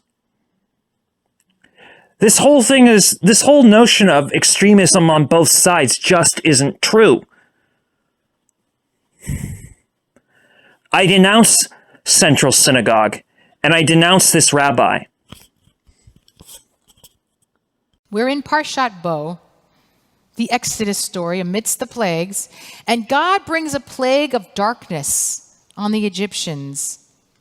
But the text continues, the Israelites enjoyed light in their dwellings. Great. The Israelites had light, but we were still not free. And how foolish to think that we can overcome our enslavement when our neighbors are sitting in darkness, so thick they can touch it. I thought of the great sin of ultranationalism, which is to fight for light for your own without regard for the moral price for others. Or the sin of religious extremism, which is believing that you have the exclusive claim to God's light and truth. These are the plagues that infect Israel's government today. Kol Yisrael arevim ze bazeh. All of Israel is mixed up with and responsible to each other. We must understand that this mandate is not just about how Jews relate to their same kind of fellow Jew, but to the Jew who observes differently, or maybe doesn't pray at all. And maybe even more challenging, we have to understand that this mandate is not just about how Israel must relate to its Jewish citizens, but to all Israeli citizens, Jewish, Palestinian, Druze, Christian, Muslim, and also those living under Israel's military control. We are responsible for all Israel. We are mixed up on that land together. We can't feel comfortable sitting in the light of sovereignty next to a community living in darkness and expect to have peace. We cannot allow some Jews to claim the light of authenticity while they relegate the rest of us Jews to the darkness of fraudulence. Kol Yisrael arevim ze bazeh. All Israel is inextricably linked to one another. Our fates are bound up with each other. So let us be guarantors for each other and work towards a shared destiny that can actually bring light to all people. In Orthodox synagogues, they would not, and I'm pretty sure even modern Orthodox synagogues, they're not into this idea of recording sermons. This is something that Reform does. This is something that Conservative does. This is something that Reconstructionist does, but this is not like the Orthodox thing. I I really can't stand this woman, and I think the part that bothers me is the liberal tone, the liberal way of speaking. That's ultimately what I find the most offensive about this, because it's more easy to confront her when she's showing her true colors, which there will be an opportunity for that. But, you know, anytime I showed this video to anybody, they said, oh, well, she's so progressive. I'm like, no, she's really not. She's another fascist. And she's the kind of fascist that calls the victims fascists. That's what's so sick and twisted about the Zionists. I'm now going to bring this to the Here and Now episode from Dr. Weizfeld's channel, which came out on November 11th, 2023. This is basically mostly a dialogue between Dr. Weizfeld and Ahmad of Palestine. Steve Struggle is there for most of the part, but he doesn't really say that much. I think he was having technical difficulties, but this is a great eye-opener here. The headlines that Dr. Weizfeld gave to this, I'm going to try to read this for you. This Hannibal directive in action, killing hostages, the political economy of Gaza's strategic assets, and the ongoing genocide. Hyphen. And are you ready for this, comrades? I like this, and I hear other people saying it, but Dr. Weizfeld, I'm pretty sure, said it first. Here's the quote straight from him in the description as well. One Holocaust does not justify another.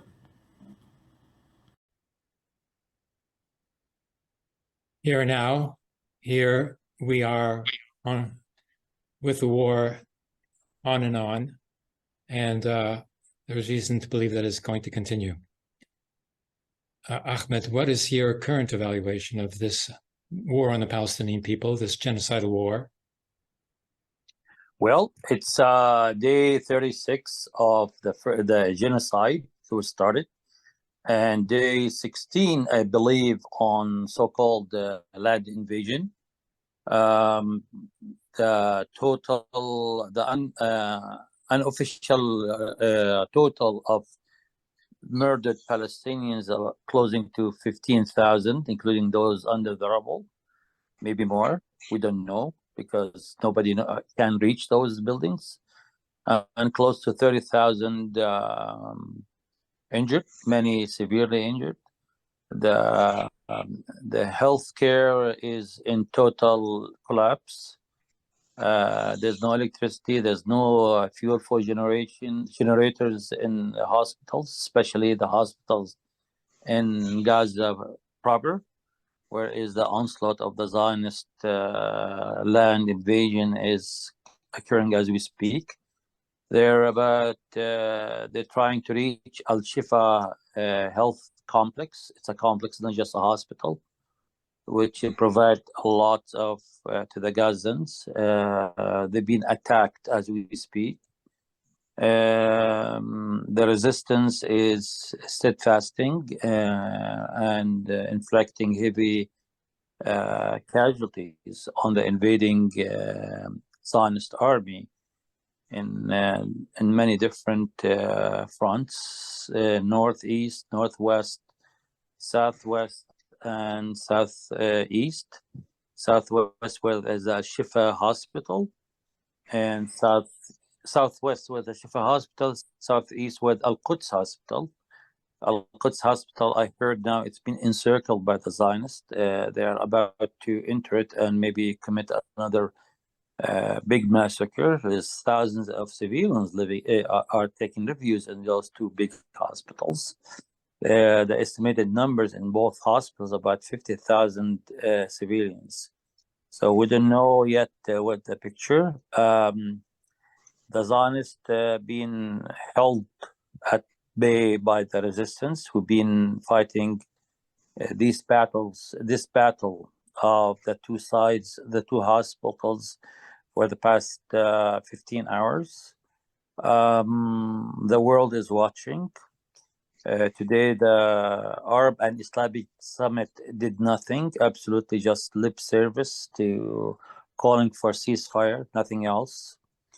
And the massacre is, or the genocide actually, It's unfolding before our own eyes for the past 36 days live. That's my take on what's going on. You know, this is a replication of the 1947 Nakba, 1947 to 1949, when the Zionist militias weren't even an army. They were just, terrorist bands, calling themselves, labor Zionist, fancy names, revisionists, and all this sort of stuff. And they carried out massacres of the Palestinians in order to induce a mass exodus of the population. And if they wouldn't have left, then they would have been killed. And they knew it. That's true. None of this nonsense about, returning in 2 weeks. That was just a BBC Arabic broadcast that was meant to deceive, from the British support to the Zionists. This is what I mean when I say that Zionism, the Zionists, all of the Zionists that started the different strands of Zionism are the poster boys of secularism, not secular. Secular, mind you, is a verb which applies to certain kinds of facets within civil society. And one of the problems that Bundists have with Marxist-Leninists typically, despite the fact that Bundists and Marxist-Leninists actually have a lot in common, but one of the big differences is that Bundists, we emphasize that the civil society does not require the state. Not really. And we would ask, even if you were to do a dictatorship of the proletariat, can you make it more provisional? And they would probably say, no, it needs to be an ongoing thing until, they can, get rid of all class antagonisms. In the process, though, they create more class antagonisms because there is an actual to-the-hip connection between the state and the market. And prior to the market, even before the market, there were other things that were connected to the hip, to the state, that made the state function the way that the state has always functioned. Civil society is supposed to protect secular and religious institutions. Religious as a verb in front of another word. So, for instance, there's no reason why you couldn't go to both a secular school and a religious school. A secular school would be inclusive to everybody, and religious schools for, whatever it is that you need, rather than trying to mix the two, as often is done with, Catholic schools. You could have a secular Catholic school or a secular Jewish school. That is actually possible. But this gets into what I mean by secular.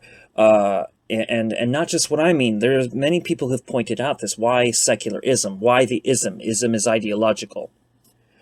Secular, for instance, is a verb, not a noun. So secular schools, secular courts, and secular hospitals. This is in its perfect context. But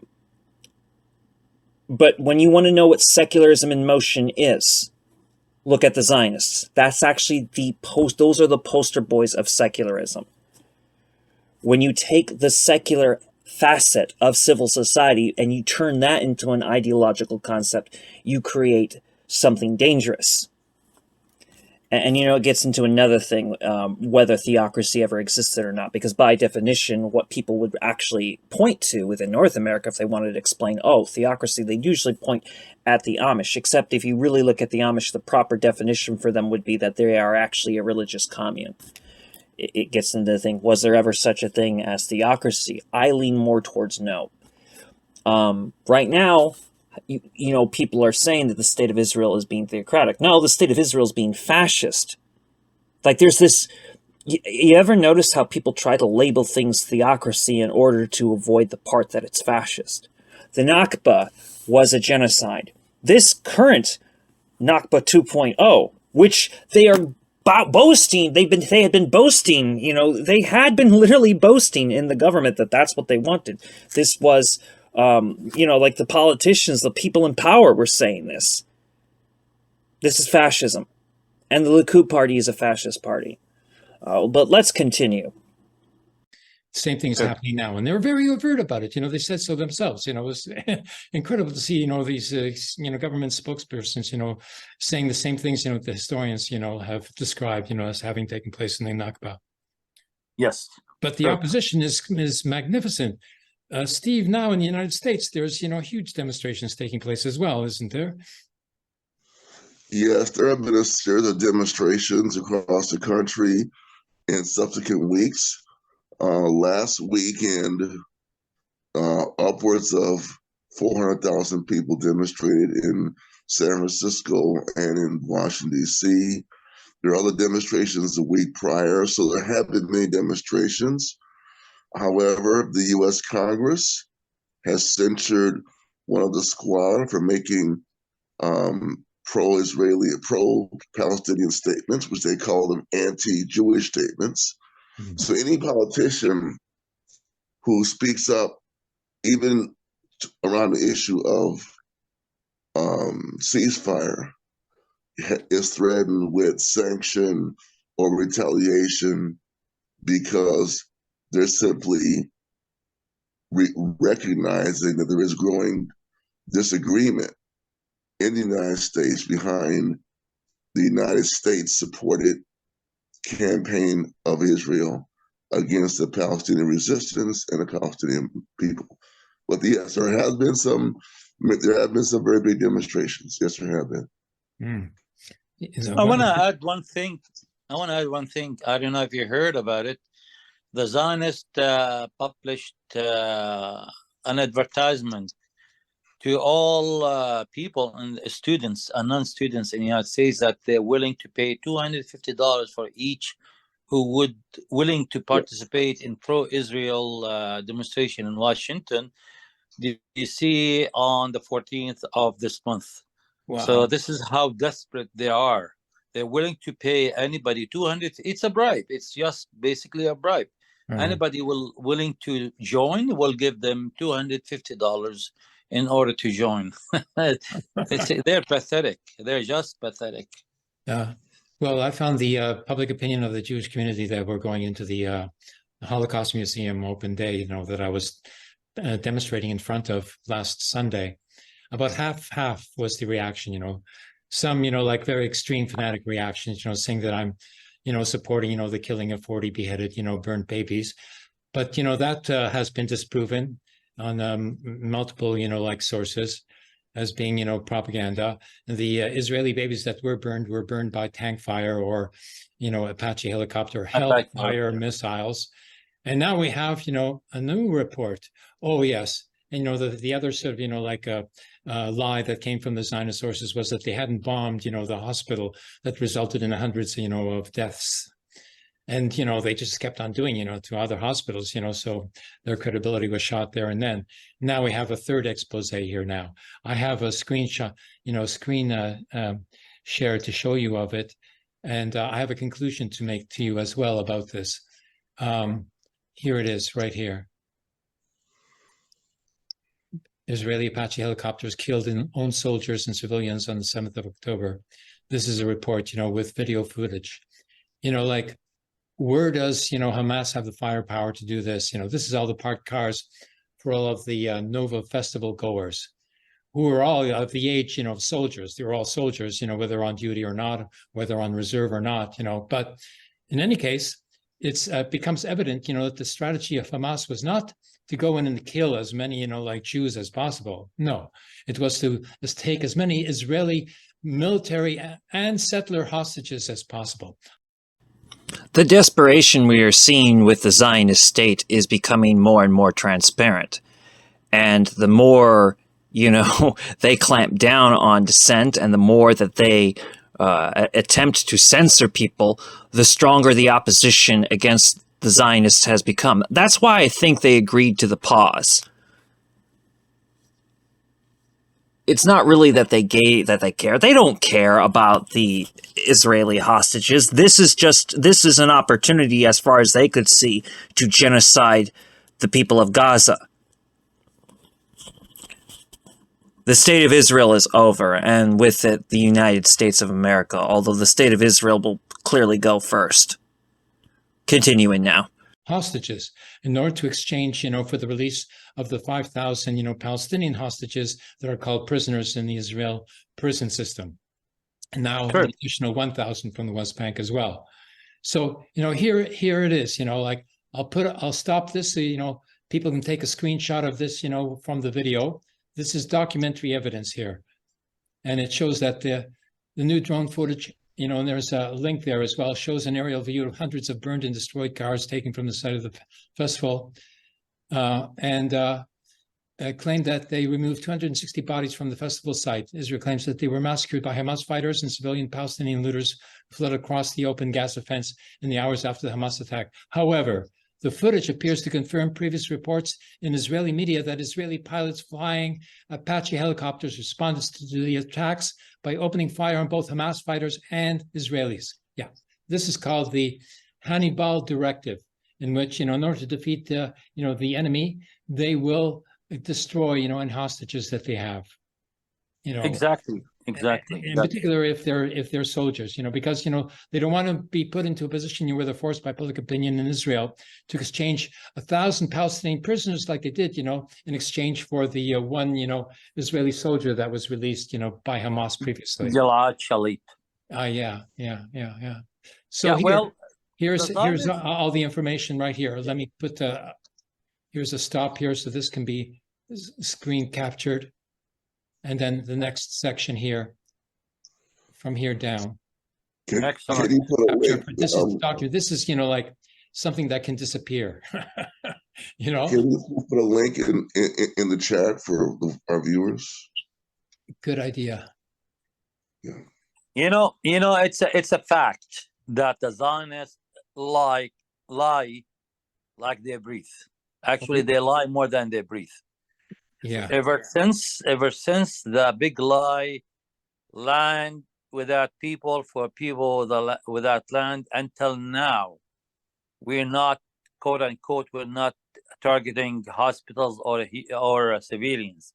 It's all house of lies. That's what they live on. That's what they disseminate to the world for, and this is who they are. Just a house of lies based on genocide and terrorism. Yeah. Again, looking at those homes in the Zionist colonies around Gaza, who were burned, being destroyed.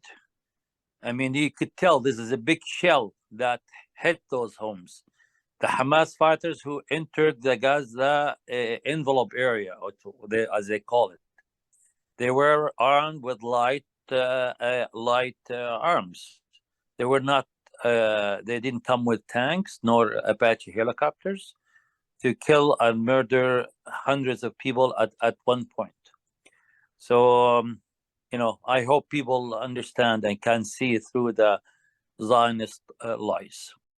Right on, Ahmed. Like, wow. Okay, so that brings up some things here. So there is a connection between the Crusades, the Nazis, and the Zionists. This is very important to understand. The first settlements of Zionist settlers into Palestine were funded by Adolf Hitler. This has been repeatedly proven beyond a shadow of a doubt as a fact. And that's one thing we're getting at, is now facts are surfacing, and there's a crackdown on those who are presenting those facts to the public. So when you see Zionists operating the same way that Nazis are operating, you shouldn't be surprised. The Zionists are just doing what the Nazis are doing, creating modern warfare crusades. The Crusades have returned through a form of modern warfare against the peoples of the Orient. The whole thing of a land for a people without a land was originally said by a Christian Zionist who happened to be a British lord. And then it was said by a Jewish territorialist, and then it was said by a Zionist. Now, I can't remember the details of who's, and I'm sorry.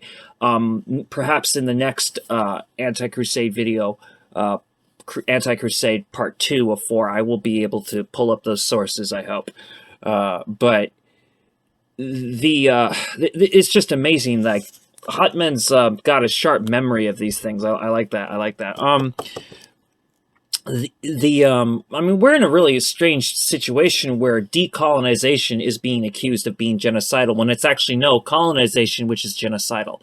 For instance, the genocide against the Native Americans and First Nations people is ongoing. Not only are the Native Mexicans, by the way, not only the Native Mexicans still having genocide occur upon them, but they have a double genocide which is ongoing against them because a cultural genocide occurs upon them. For instance, many of them are confused as Latino or Hispanic when they know they are indigenous. You know what a Latino is, and do you want to know what Hispanic is? If you are Sephardic Jewish, as I am, I would be considered Hispanic and Latino. French people are Latino, but they're not Hispanic. Same with Romanians, same with Italians. But if you are a Spaniard, from a Spanish, if your culture is Spanish, and you speak Spanish, and your background is very Spanish, and you have just a little like 2% of indigenous, DNA, that does not make you indigenous. So there are actual Latinos in Mexico that are referred to as Mexicans because of citizenship, but they are not. But this is a form of genocide. This is all part of cultural genocide. The native Mexicans and the mixed Mexicans are actually the Mexica, the actual indigenous. So mestizo and indigenous are the actual Mexica people, but the ongoing genocide against them is a cultural genocide as well as a physical one. And cultural genocide with physical genocide is much more effective. This is also what's done to the Palestinians. By the definition of their heritage, they are ancient Israelites. Another thing that should be understood is that Zionism, when people say Zionism is Jewish supremacy, that is anti-Semitism, because I'm going to go further right now while I can into what is Jewish supremacy. Jewish supremacy in modern terms would actually be Jewish territorialism. Now, I don't know if Dr. Weizfeld disagrees with me on that, and I'm willing to debate him on such, but I think he might concede to that, because territorialism just doesn't make sense for Jewish people. You could technically make the argument that Jewish Europeans have a right to a territory in Europe, but I would oppose that as well, because shtetl security, it would be a better idea than to having some piece of land for ourselves. Especially given Dr. Weizfeld's whole, suspicions about sovereignty and how he lumps it in together with the state. A thing I disagree with, but I'm making that disagreement known. I differentiate between state and sovereignty. He doesn't. I will, however, say you don't have a state without sovereignty, so sovereignty comes before state. But I'm kind of getting onto a little bit of a tangent here. And I'm probably going to have to get more into the difference between Jewish supremacy and Zionism in the next video, probably, because I don't want to derail this. But I'm like, Ahmed, when he speaks, he invokes like all this memory I have about all these things.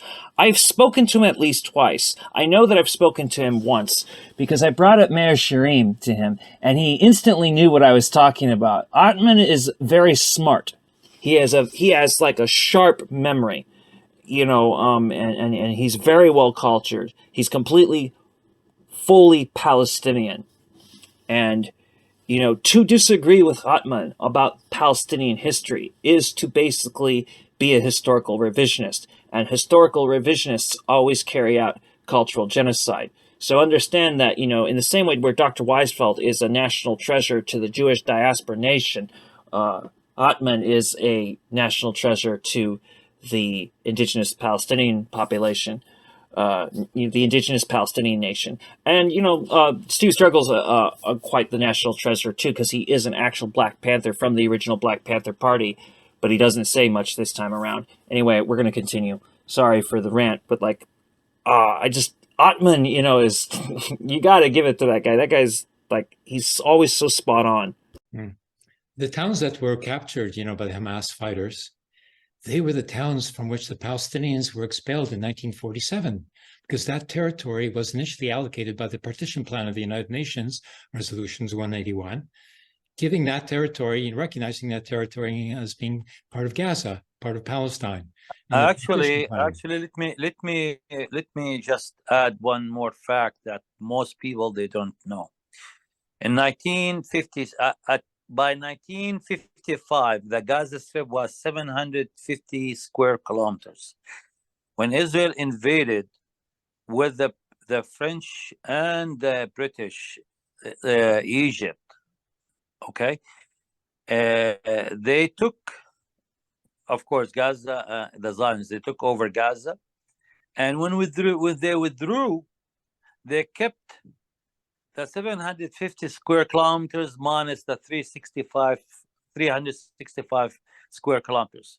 So basically, these lands, okay, being occupied thereafter the proclamation of the State of Israel. So there were lots of villages.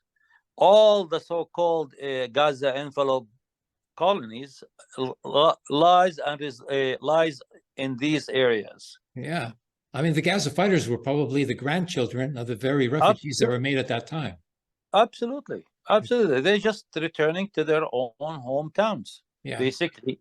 Whereas being squatters from all over the world, okay, living on their land. Yeah, squatters is the word for sure. That's what they are. That's what they are. They're squatter colonists. Yeah, and then they get the subsidies, up to 70,000 shekels a year, they get subsidies, a whole bunch of different subsidies as well. It's incredible. Yeah. It is. It's bring us back to the subsidies that the Canadian and US governments furnished to the white colonists moving westward in the past 200 years. Even the Zionist charities in Canada, collect money, without paying tax, so that like the Zionists, donate, to their own even military projects, and they get a tax deduction for it, 50% or something. It's disgusting.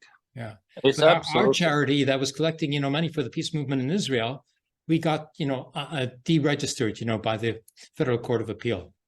Absolutely, disgusting. It is imperative that people share this video, because the facts just left and right, all, bam, bam, bam, fact after fact after fact.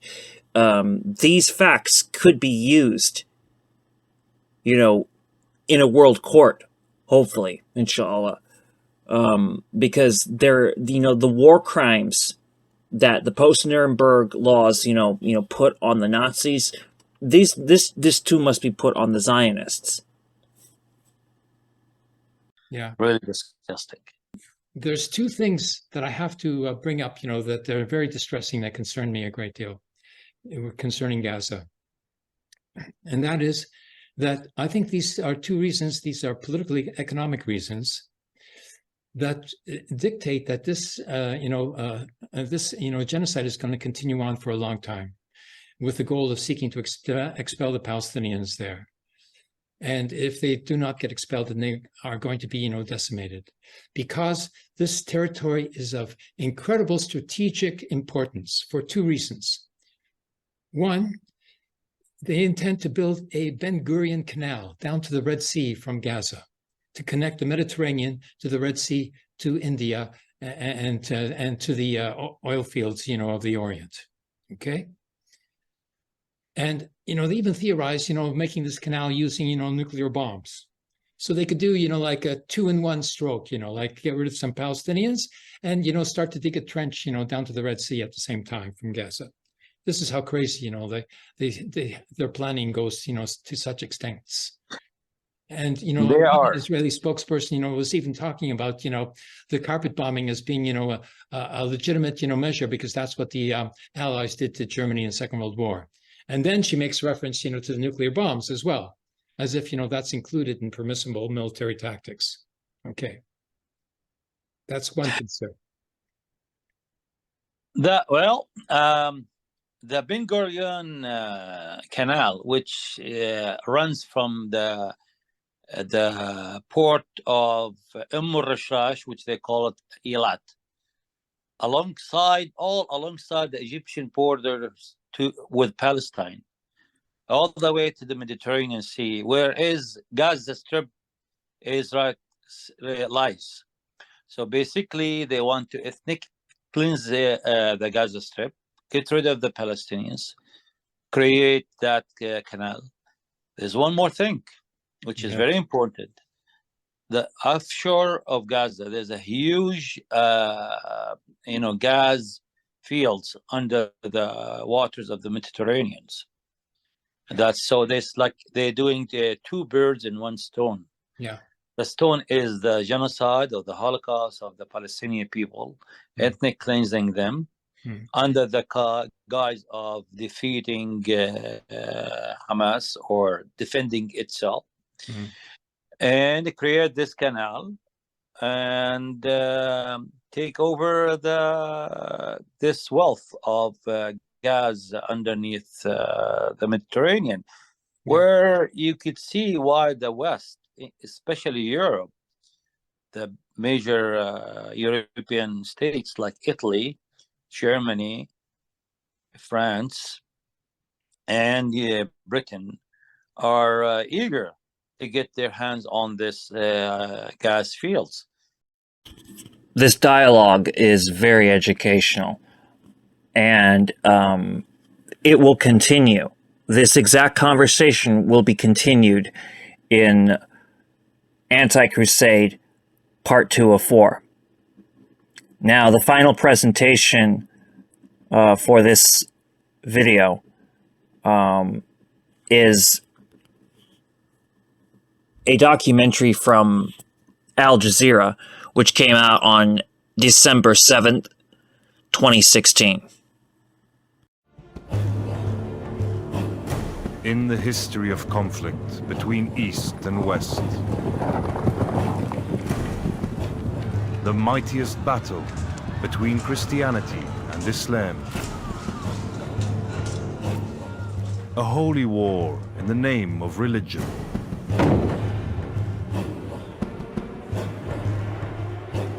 For the first time, the story of the Crusades from an Arab perspective.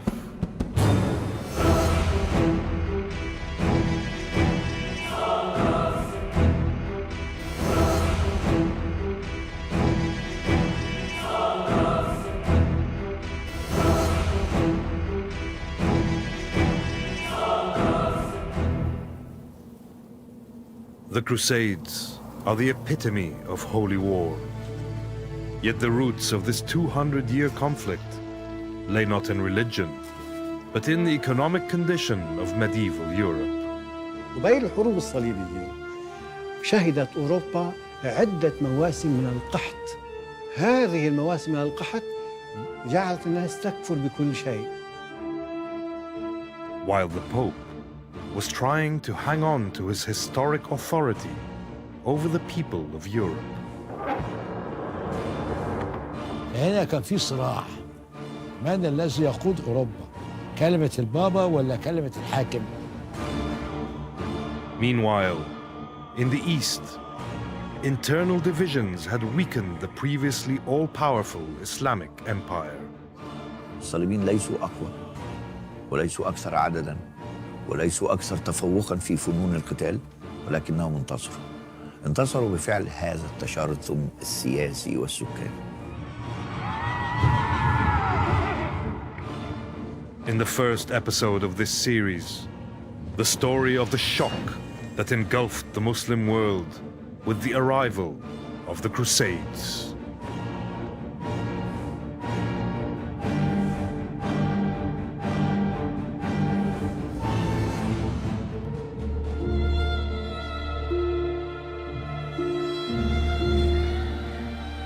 The Mediterranean Basin, the 11th century of the Common Era, the peak of the Middle Ages.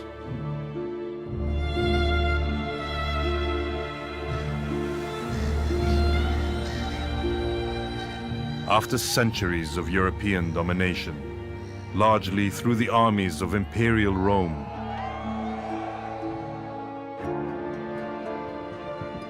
the region had fallen firmly under Muslim control.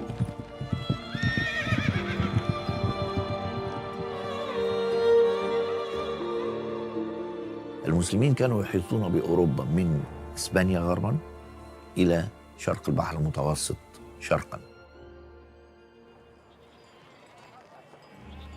ابتدى الأوروبيين يقوموا برحلات إلى الشرق لأسباب كثيرة جدا، منها رحلات الحج إلى الأراضي المقدسة. وده أدى إلى وجود نوع من التعرف على الآخر. الآخر في هذه الظروف هم البيزنطيين اللي هم المسيحيين الشرقيين الأرثوذكس والمسلمين.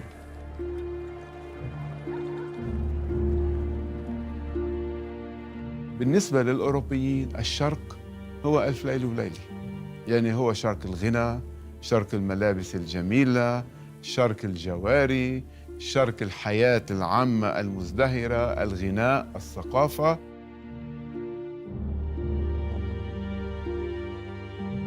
As the Muslim East lived in prosperity,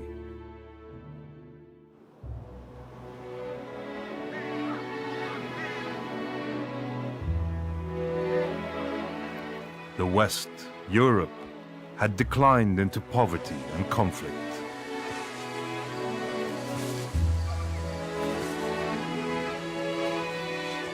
أوروبا قبيل الحروب الصليبية، يعني في القرن ال11، عبارة عن تعبير جغرافي، يعني هذه المنطقة من العالم اسمها أوروبا. وجود دول في أوروبا لم يكن موجوداً، يعني حتى لا تختلط علينا الأمور، يعني لا نتصور أن أوروبا اليوم هي أوروبا في القرن ال11. The medieval Western society was a feudal society, which meant that you had a military aristocracy in charge of a large amount of people that had no land possessions. 1% من السكان النبلاء وألقابهم كونت أو دوق أو بارون يملكون جميع الأراضي الزراعية، و99% من سكان أوروبا يلقبون أقنان، ومفردها قن، يعني عبد الأرض.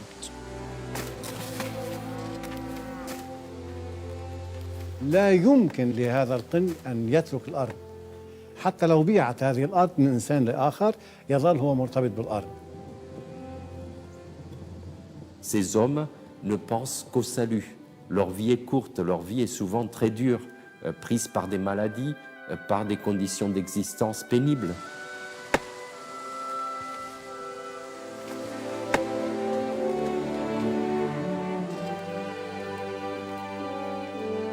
ولهذا عثرت في أدبيات العصر على امرأة قنة، ومن البرد القارس كان ابنها ورضيعها يبكي ليل نهار. الولد اسمه بودو، تقول باللغة الإفرنجية: بودو my baby do not cry، بودو my baby hush and die. تتمنى لابنها الموت بدلاً من هذه الحياة التعيسة.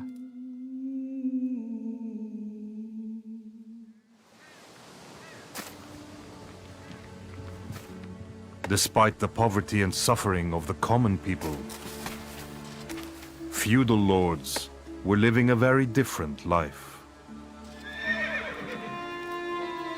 كان الملك يمنح بعض الطبقة الأرستقراطية من الفرسان قسم أو أقسام من أراضيه.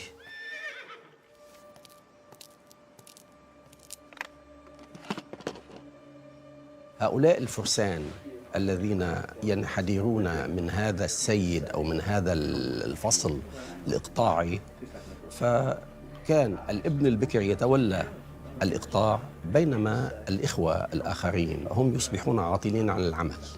ماذا يفعلون؟ هم فرسان، فبطبيعة الحال كانوا يسعون للتفتيش عن مصادر لرزق عن طريق أعمال اللصوصية وأعمال القرصنة. هذه الكيانات الصغيرة الإقطاعية كانت في حرب دائمة ضد بعضها البعض، وده أدى إلى نوع من مجتمع الحرب حقيقة يومية فيه. وحاولت البابوية أن تجد حلاً من خلال باكس ديدي أو سلام الرب، إلا أنها فشلت، فرأت ضرورة أن الطاقة الحربية لدى المقاتلين والفرسان تصدرها خارج أوروبا في مشروع هي تقوده. هذا يشير إلى أن قوة الكنيسة أخذت تشتد، بل أن أرضها التي تملكها الكنيسة كانت تفوق أراضي ملوك أوروبا مجتمعة، وخزائنها المالية وما فيها من نفائس كانت تفوق خزائن ملوك أوروبا مجتمعة.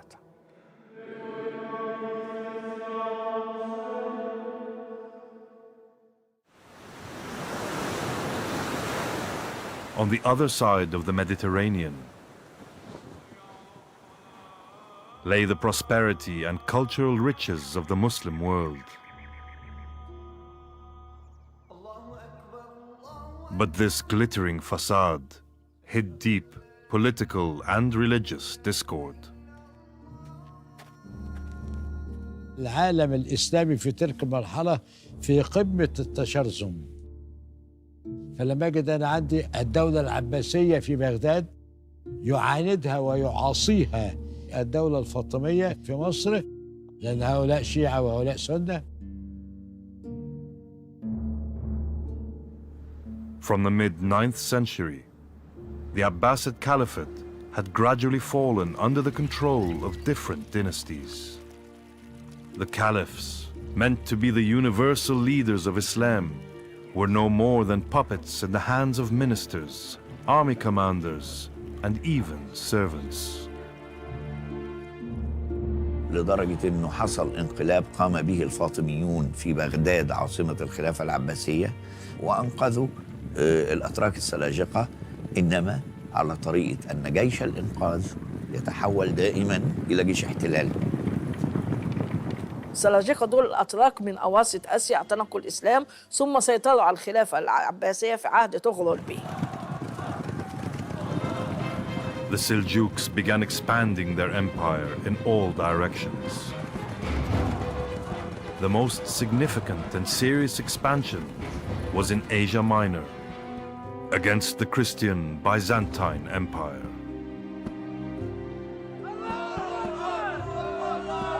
And after the victory of the Battle of Manzikert in 1071, the Seljuks moved closer to Constantinople, the great capital of the Byzantine Empire. نجح الأتراك السلاجقة في أسر رومانوس ديونيسوس الرابع.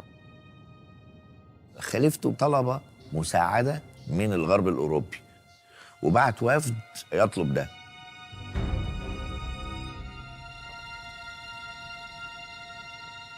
غريغوري السابع الذي سماه زملاؤه الشيطان المقدس لقى فيها فرصة لتحقيق حلمه بالسيطرة على كنيسة القيامة وتجميع القوى المسلحة كلها تحت قيادة البابوية في حملة سماها مشروع الرب.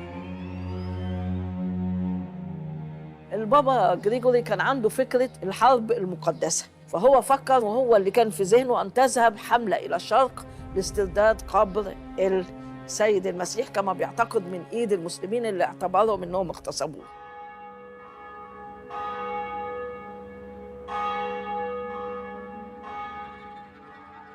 ابتدت تتكون نوع من الدعاية النازقة في تصوير المسلمين في صورة بشعة تبرر العدوان عليهم.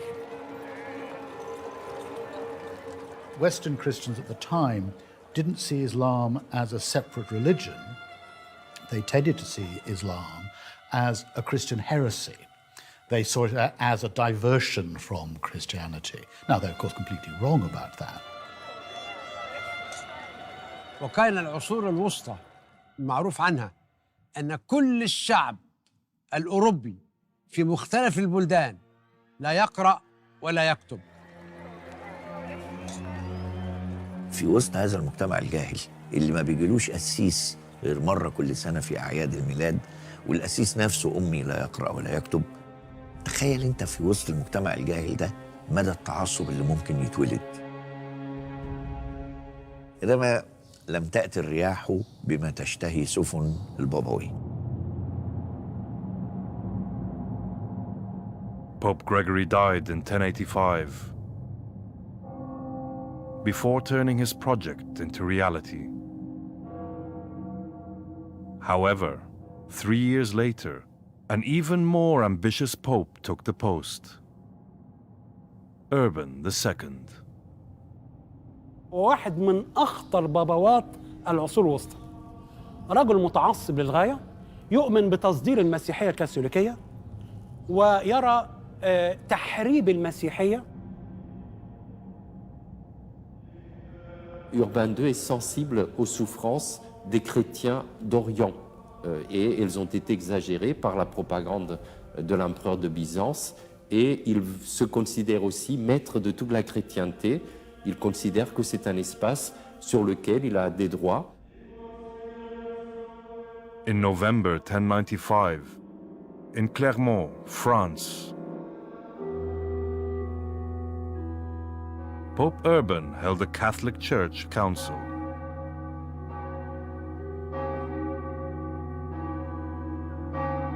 But what started as a religious gathering took a dramatic turn on its 10th day. On that day, the Pope would make a speech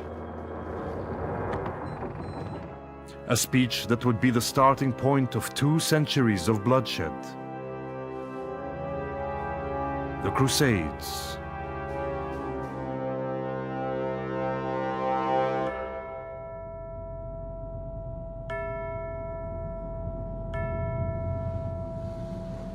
Cher peuple, Dieu nous a aimés. Il nous demande de chasser ces mécréants de la Terre Sainte, cette terre où Jésus-Christ fut crucifié. C'est pas moi qui vous le demande. في مجمل الخطاب يقول: يا جنس الفرنجة، لقد وصلت إلينا أخبار سيئة من الشرق عن جنس ملعون حول كنائس الشرقيين إلى اسطبلات لخيولهم وذبحهم، وإن الدماء المراقة في الشرق تناديكم. وكيف أن قبر السيد المسيح وقع في يد الكفرة والوثنيين، وقال أن عليهم المشاركة في حملة لاسترداد القبر المقدس. وهو ما كانش حتى يقول مسلم، كان دايما يقول ساراسنز، وحاليا يقول انفيديلز الكفرة، وحاليا يقول ذا باجنز يعني الوثنيين. ما جابش كلمة مسلم فيها ولا جاب كلمة كروسيد فيها، هو جاب يتكلم على هولي وور، حرب مقدسة. Nous devons combattre ces mécréants. Il faut reprendre notre terre sainte. C'est Dieu qui vous le demande. What Urban does is that he addresses directly the spiritual anxieties. So if you go on a crusade, your sins, the penalties that otherwise you would have to perform for your sins are remitted. هذا العامل الديني هو عامل أساسي عادة في الشعوب، خاصة الشعوب عند الفقراء، له كلمة سحر عند الفقراء، ولكن عند البرجوازيين والنبلاء والأعيان لا أعتقد أن عادة العوامل الدينية هي المحركة. أربان قدم نوع من المكافأة، ما هو مش معقول الناس تروح كل ده وما يبقاش فيه جايزة، فقدم جايزة متمثلة في أراضي الشرق، فلسطين التي تفيض باللبن والعسل كما يقول الكتاب المقدس. Il faut se battre. Continuez à vous battre. Toujours se battre pour défendre nos biens, nos terres et nos biens qui sont à vous. بمجرد ما البابا أنهى يعني خطبته، قام بعض الناس وقالوا الرب يريدها، وراحوا مقطعين شرايط حمراء ولزقوها على صدر التونيك وبقوا موسومين بالصليب، وبدأ الاستعداد لخروج الحملة. Pope Urban drew up a schedule for the first campaign. With winter approaching, he declared that the campaign should set out the following summer of 1096.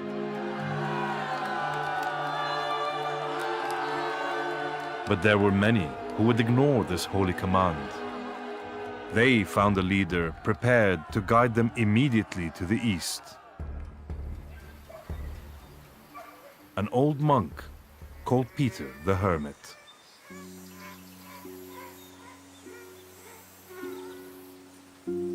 الناس اللي شافوه وعصروه من المؤرخين اللاتين قالوا إن هو رجل ذري الهيئة نحيف الجسد أوتي فصاحة في اللسان وقدرة على مخاطبة الجماهير وبينه وبين حماره شبه عجيب.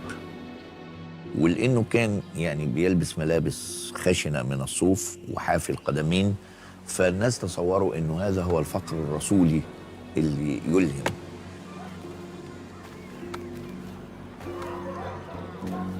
بدأ بطرس الناسك يجمع بقى شذاذ الآفاق والنسوة الخاطئات واللي هربانين من الديون وانضم إليه بعض المتسرعين من الفرسان.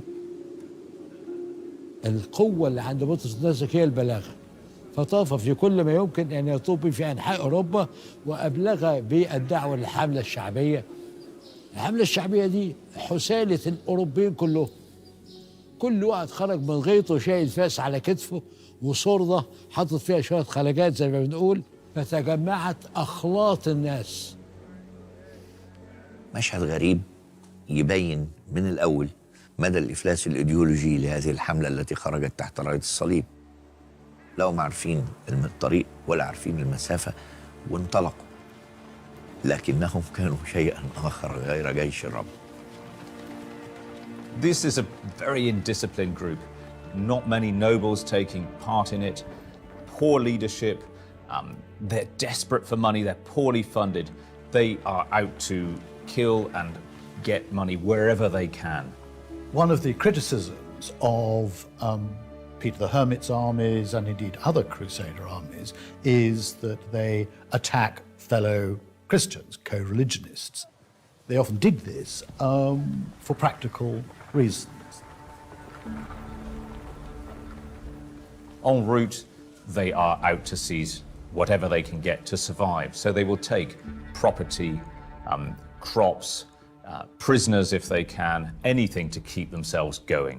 And if that happens to be Christians or it happens to be Jews, then that is, as far as they're concerned, the way it is. They are simply trying to keep themselves going.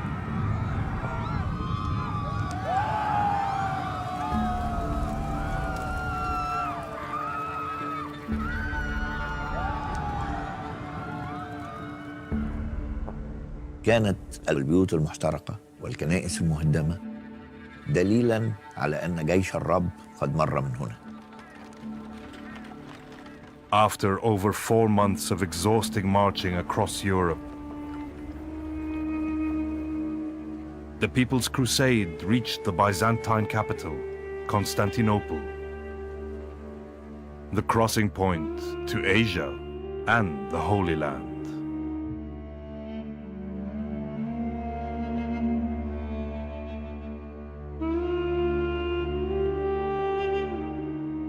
الامبراطور اللي موجود أليكسيس كومنن هو كان طلب من أوروبا نجدة، ولكن هذه ليست نجدة، هذه كارثة، لأنه عبء على المدينة.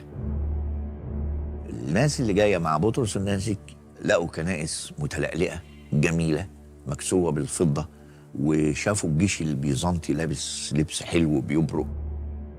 حصل نوع من الصدمة الحضارية فبدأوا يهاجموا الكنائس والمباني العامة، فأمر الجيش بنقلهم مباشرة إلى آسيا الصغرى.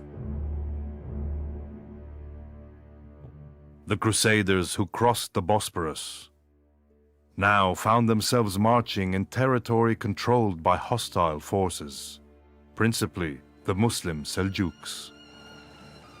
A few weeks after they landed in Asia Minor, they fell into a well-set Seljuk ambush. In a short battle, the vast majority of the 20,000 Crusaders were slaughtered. ما كان لهؤلاء دور، صدقوا أنهم سيحظون بنعيم الجنة في حال ما وصلوا إلى بيت المقدس وحرروها من أيدي المسلمين. But while the undisciplined rabble of the People's Crusade were meeting a tragic end in Asia Minor, Another wave of the Holy War was forming. The nobility of Europe was gathering stronger, larger, and more organized armies. Armies that would go down in history as the First Crusade.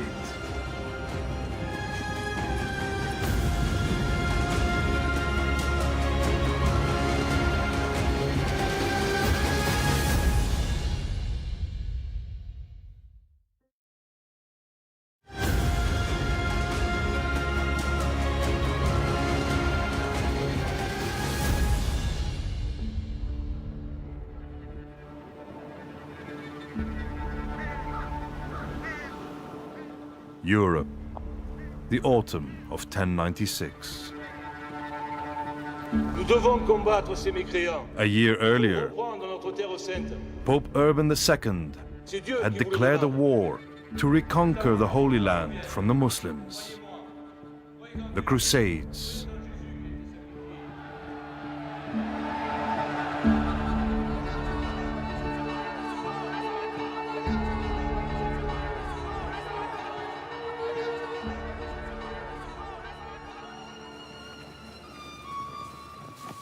The first Christians to head towards Jerusalem, enthusiastic but undisciplined, had been crushed by the Muslim Seljuks in Asia Minor.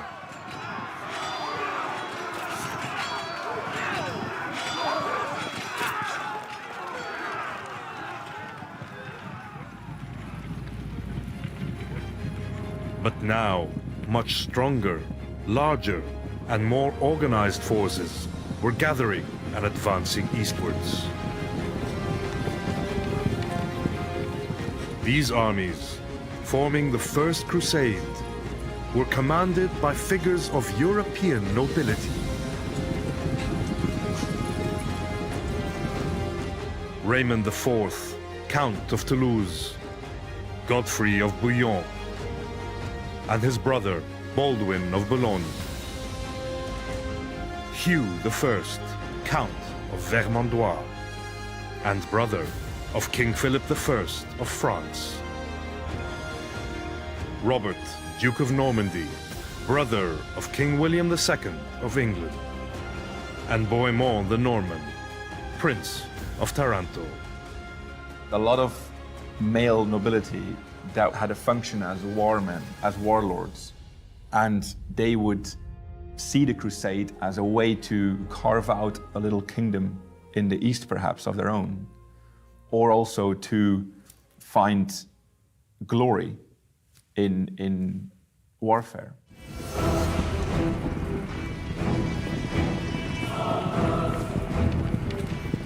بدأت الجيوش تخرج من غرب أوروبا متوجهة إلى الأرض المقدسة.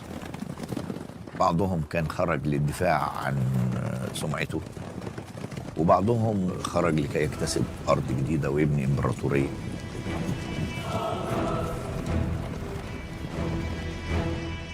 By the end of 1096, the European armies started arriving at the Byzantine capital, Constantinople. But the Byzantine emperor, Alexios Komnenos, wouldn't allow them to cross into Asia Minor before spring the following year.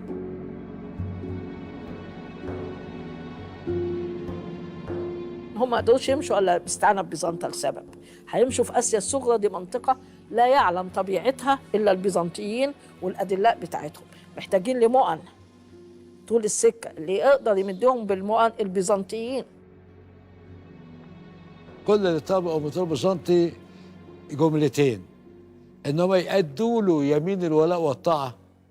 نمرة 2 ان يعيدوا الاراضي التي سيفتحونها وكانت بيزنطية تعود الى بيزنطة.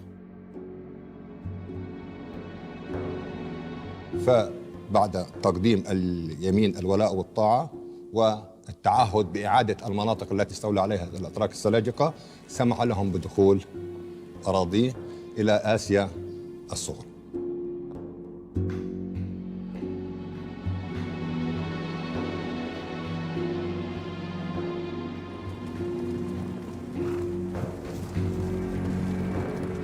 After crossing the Bosphorus, the Crusaders marched towards the Seljuks' capital in Asia Minor, the city of Nicaea. جابوا ناس ولبسوهم عساكر سلجوقية وجم من خلف مدينة نقية في بحيرة وراحوا راكبين سفن وعدوا وليسوا كصليبيين.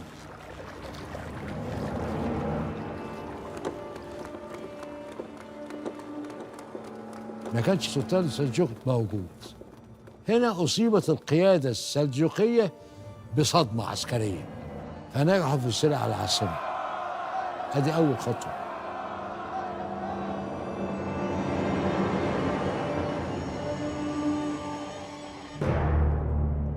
True to the oath they had sworn to the emperor, the city of Nicaea was returned to the Byzantines.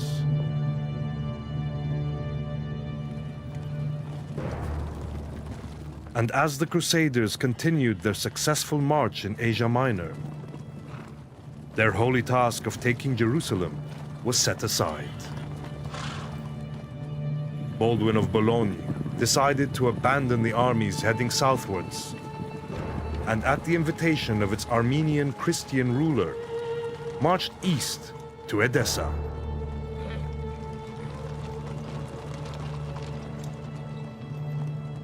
Baldwin I is one of the leaders of the First Crusade, and amongst the many contingents, he decides to move towards Edessa. This is a strategically important place. He's also one of the few Crusade leaders who wants to set up his own land there. So he's looking to establish a territory that he can govern for himself. حاكم المدينة قال للبلدوين إن هو هيتبناه وإن بعد وفاته من حقه إن هو يرث إمارة الله. بولدوين كان مستعجل مش مستني إن الراجل يموت وبقى ويستنى وبتاع. قامت ثورة في المدينة ضد الحاكم إمارة الله، هو راح مشارك فيها واتقتل الراجل وتولى هو إمارة الله. ودي كانت أول إمارة صليبية يتم تأسيسها في الشرق.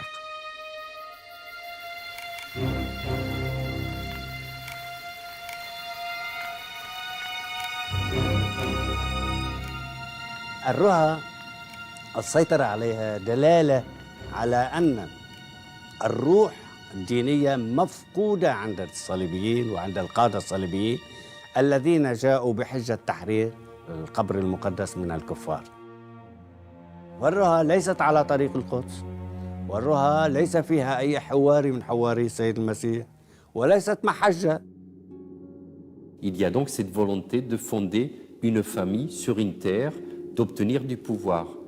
Il y a aussi un autre argument qui a été utilisé, qui est celui de créer une sorte de glacis protecteur face aux Turcs, d'organiser la société d'après des principautés territoriales, d'après des lignes de châteaux, des seigneuries, le système qu'ils connaissaient en Occident, une société prête à la guerre contre l'islam. Et pour cela, donc, il fallait créer des territoires occupés par des chrétiens latins.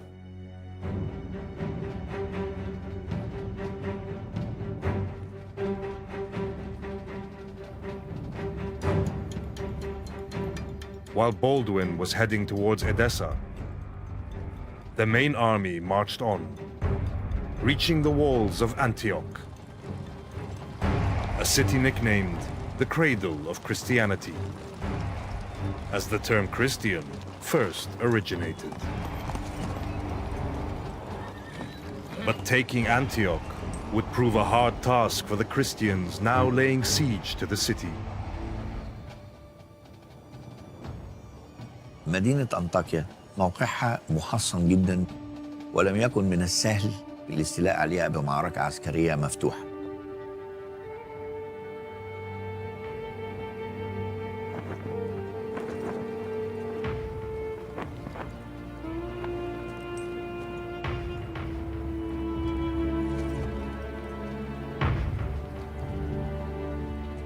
عندما وصلت أخبار تقدم حملة الأمراء إلى الأمير السلجوقي ياغسيان، بدأ بالاستعداد لحصار طويل الأمد.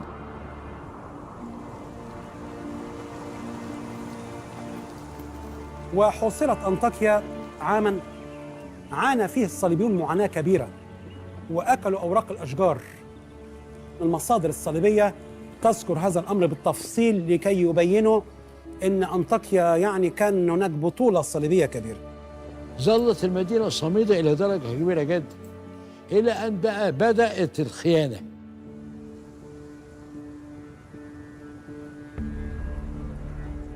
Nairuz, a Christian who had previously converted to Islam, and the commander of one of the city's guard towers, was bribed to help the Crusaders. في الليل اتفق بوهيموند النورماني مع واحد اسمه نيروز انه يفتح لهم احد ابواب الحصن.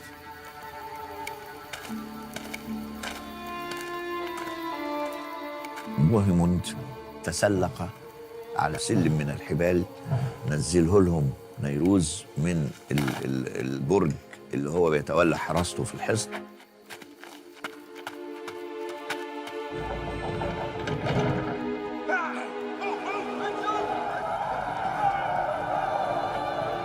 ونزلوا من الحصن هذه المجموعة لتفتح أبواب المدينة، لكنهم لم يستطيعوا الاستيلاء على الحصن نفسه. كل مدينة في العصور الوسطى كان في برج في وسط المدينة، هو ده الرمز بتاعها اللي فيه الحاكم. لا تسقط المدينة إلا إذا سقط هذا البرج. فظل أهل البرج متمسكين بموقفهم، وهو كان متمسك ليه؟ هو في مكان عالي والمكان اللي تحت مخنوق، وأنا معايا السلاح بتاعي وأقدر أدافع عن نفسي أطول فترة ممكنة لحد ما تجي أمل بإيه؟ بالحمام الزاكي اللي بعتوا لي نجدة.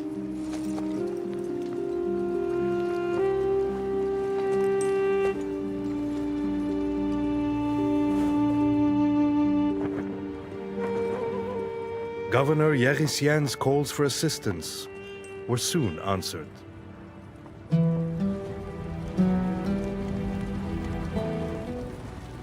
Karbogha, the ruler of Mosul in Iraq, moved his army westwards and laid siege to now Christian-occupied Antioch. حصار شديد جدا لدرجة أن المجاعة دبت في الصليبيين في أنطاكيا. And it appears as if the Crusaders were almost defeated. They spent a couple of years getting to this place, all their effort, all their loss of life.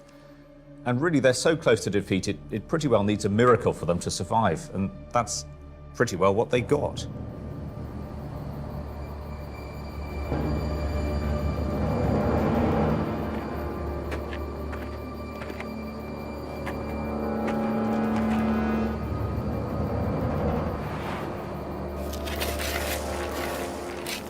جاء أحد رجال الدين وادعى أن السيد المسيح ظهر له في منام ودله على أن الحرب المقدسة اللي هو طعن بيها في جنبه موجودة في المكان الفلاني. They dig, and in the end they find this lance. And this is something that inspires the troops. God has given them a sign that if they persevere, they will succeed.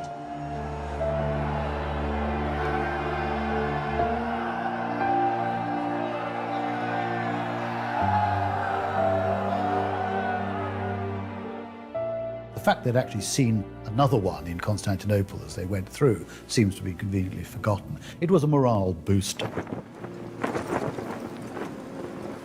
Meanwhile, outside the walls of Antioch, the surrounding Muslim army was disintegrating.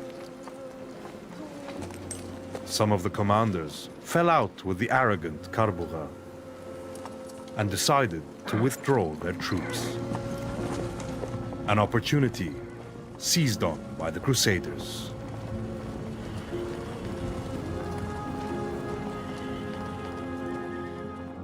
وخرج الصليبيون وهم في وضع منهك وانتصروا على كربوغة لأنه كان بوضع يعني لا يحصل عليه، وهم بين أمرين باقيين ميتين وإذا خرجوا أيضا يمكن أن ينتصروا، وهكذا تم الانتصار. وتسقط أنطاكيا بشكل نهائي في إيديهم. لما كان في مشكلة الصليبيين لما جم في الأول، لو احنا فاكرين، أقسموا يمين الولاء للإمبراطور البيزنطي، إنما لما استولوا على أنطاكيا لم يعيدوها إلى الإمبراطور البيزنطي، وإنما احتفظوا بها لأنفسهم.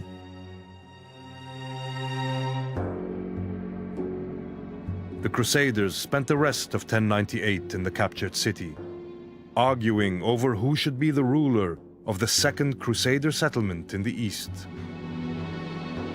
the Principality of Antioch. The dispute was finally settled in favor of Bohemond of Taranto.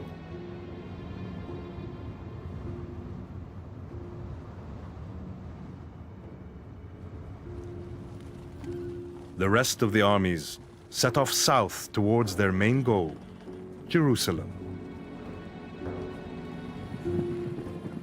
But this time, their march along the Levantine coast met no resistance.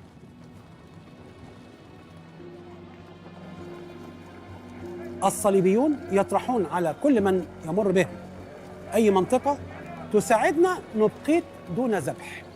فالبعض كنوع من مواجهة هذا الطوفان وافق على أن يساعد الصليبيين إبقاء على حياته. تمت في نوع من الموادعة، حتى الإنجليز يكتبوا لك إيه؟ باي اميونيتي، يعني اشتري سلامته. كل مدينة كبيرة في بلاد الشام كانت إمارة أو مملكة. لما جه الصليبيين ليسوا أقوى وليسوا أكثر عدداً وليسوا أكثر تفوقاً في فنون القتال وليسوا أكثر شجاعة وليسوا أكثر تحضراً، ولكنهم انتصروا بفعل هذا التشرذم السياسي والسكاني. In June 1099, and after 3 years of a long march, bloody battles, plagues and famines, the Crusaders finally reached Jerusalem.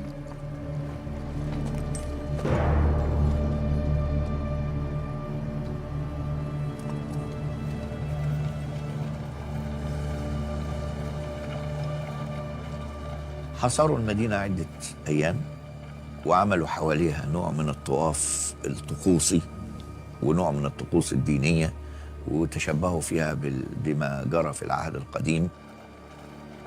كانوا متأثرين بأخبار التوراة ومتأثرين بأخبار سقوط أريحة على يد يشوع بن نون، عندما بدأ اليهود يدورون حول أسوار أريحة ويعزفون بالأبواق ويتلون الصلوات، واعتقدوا أن إرادة إلهية أسقطت الأسوار ودخلوا إلى المدينة. كانوا يعتقدون أن هذه الحالة يمكن أن تتكرر أيضاً في سقوط أسوار القدس. But marching in the name of religion failed to bring down the walls. So the Crusaders fell back on the usual method: war. For 5 weeks, they laid siege to the holy city.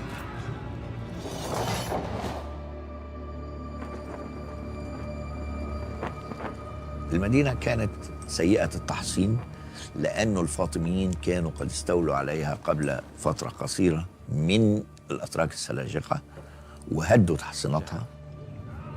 هنا بنجد أن حصار اشتد والمقاومة الفاطمية فترة أهل المدينة لم يتمكنوا من الصمود، وفي نهاية الأمر دخل الصليبيون مدينة بيت المقدس.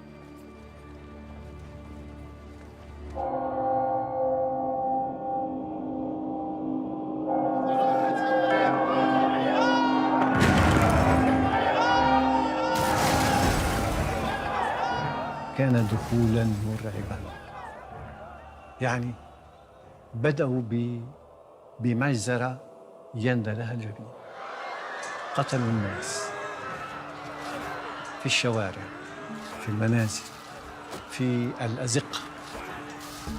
it was very difficult for crusaders to distinguish between local Muslim population, local Jewish population, and local Christian population, because they all looked the same. They all looked like Arabs. تذكر المصادر العربية أن نحو 100,000 شخص ذبحوا، بدليل أن المذبحة استمرت 10 أيام، ووجد نوع من السادية المريضة الجماعية بشكل غير مسبوق. الذي سجل بشاعة الصليبيين لم تكن أقلام عربية بل أقلام غربية. جماجم القتلى، السكالز، الجماجم لو جمعت لأقامت أسوارا تعلو عن أسوار بيت المقدس، وأن الخيول كانت تخوض في برك من الدماء. وكما قال مؤرخيهم من مؤرخي الحملة وكانوا من رجال الدين، إننا وفينا بالنذر الصليبي حينما وصلت دماء المسلمين إلى ركبنا.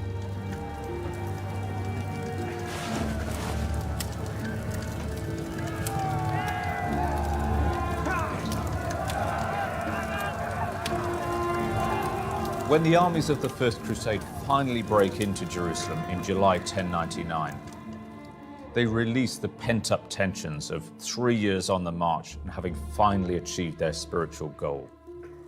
So really, it's a situation where the Crusaders wish to purify the city and take it back for themselves. And those defenders that survive are then driven out of the city. الأماكن الإسلامية دنست، قبة الصخرة والمسجد الأقصى كله تعرض للتدنيس وللتدمير. المسجد الأقصى جعلوه اسطبلا لخيولهم. كنيسة القيامة حولت المراسم فيها إلى طقوس كاثوليكية وليست طقوس شرقية.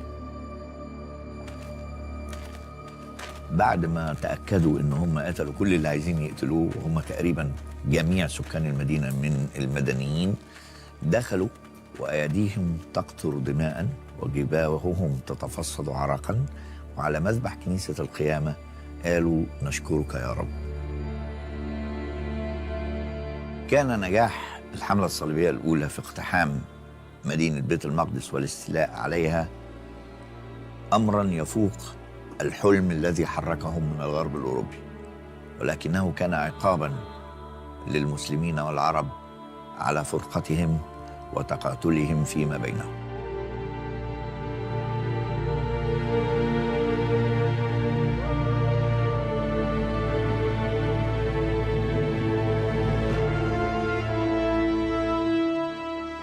With the capture of Jerusalem, the First Crusade had achieved its greatest victory. But this initial success would not last. It was to be merely a dramatic opening scene in a far longer struggle. And as the Muslim revival began, so the ground was laid for another 2 centuries of the Crusades.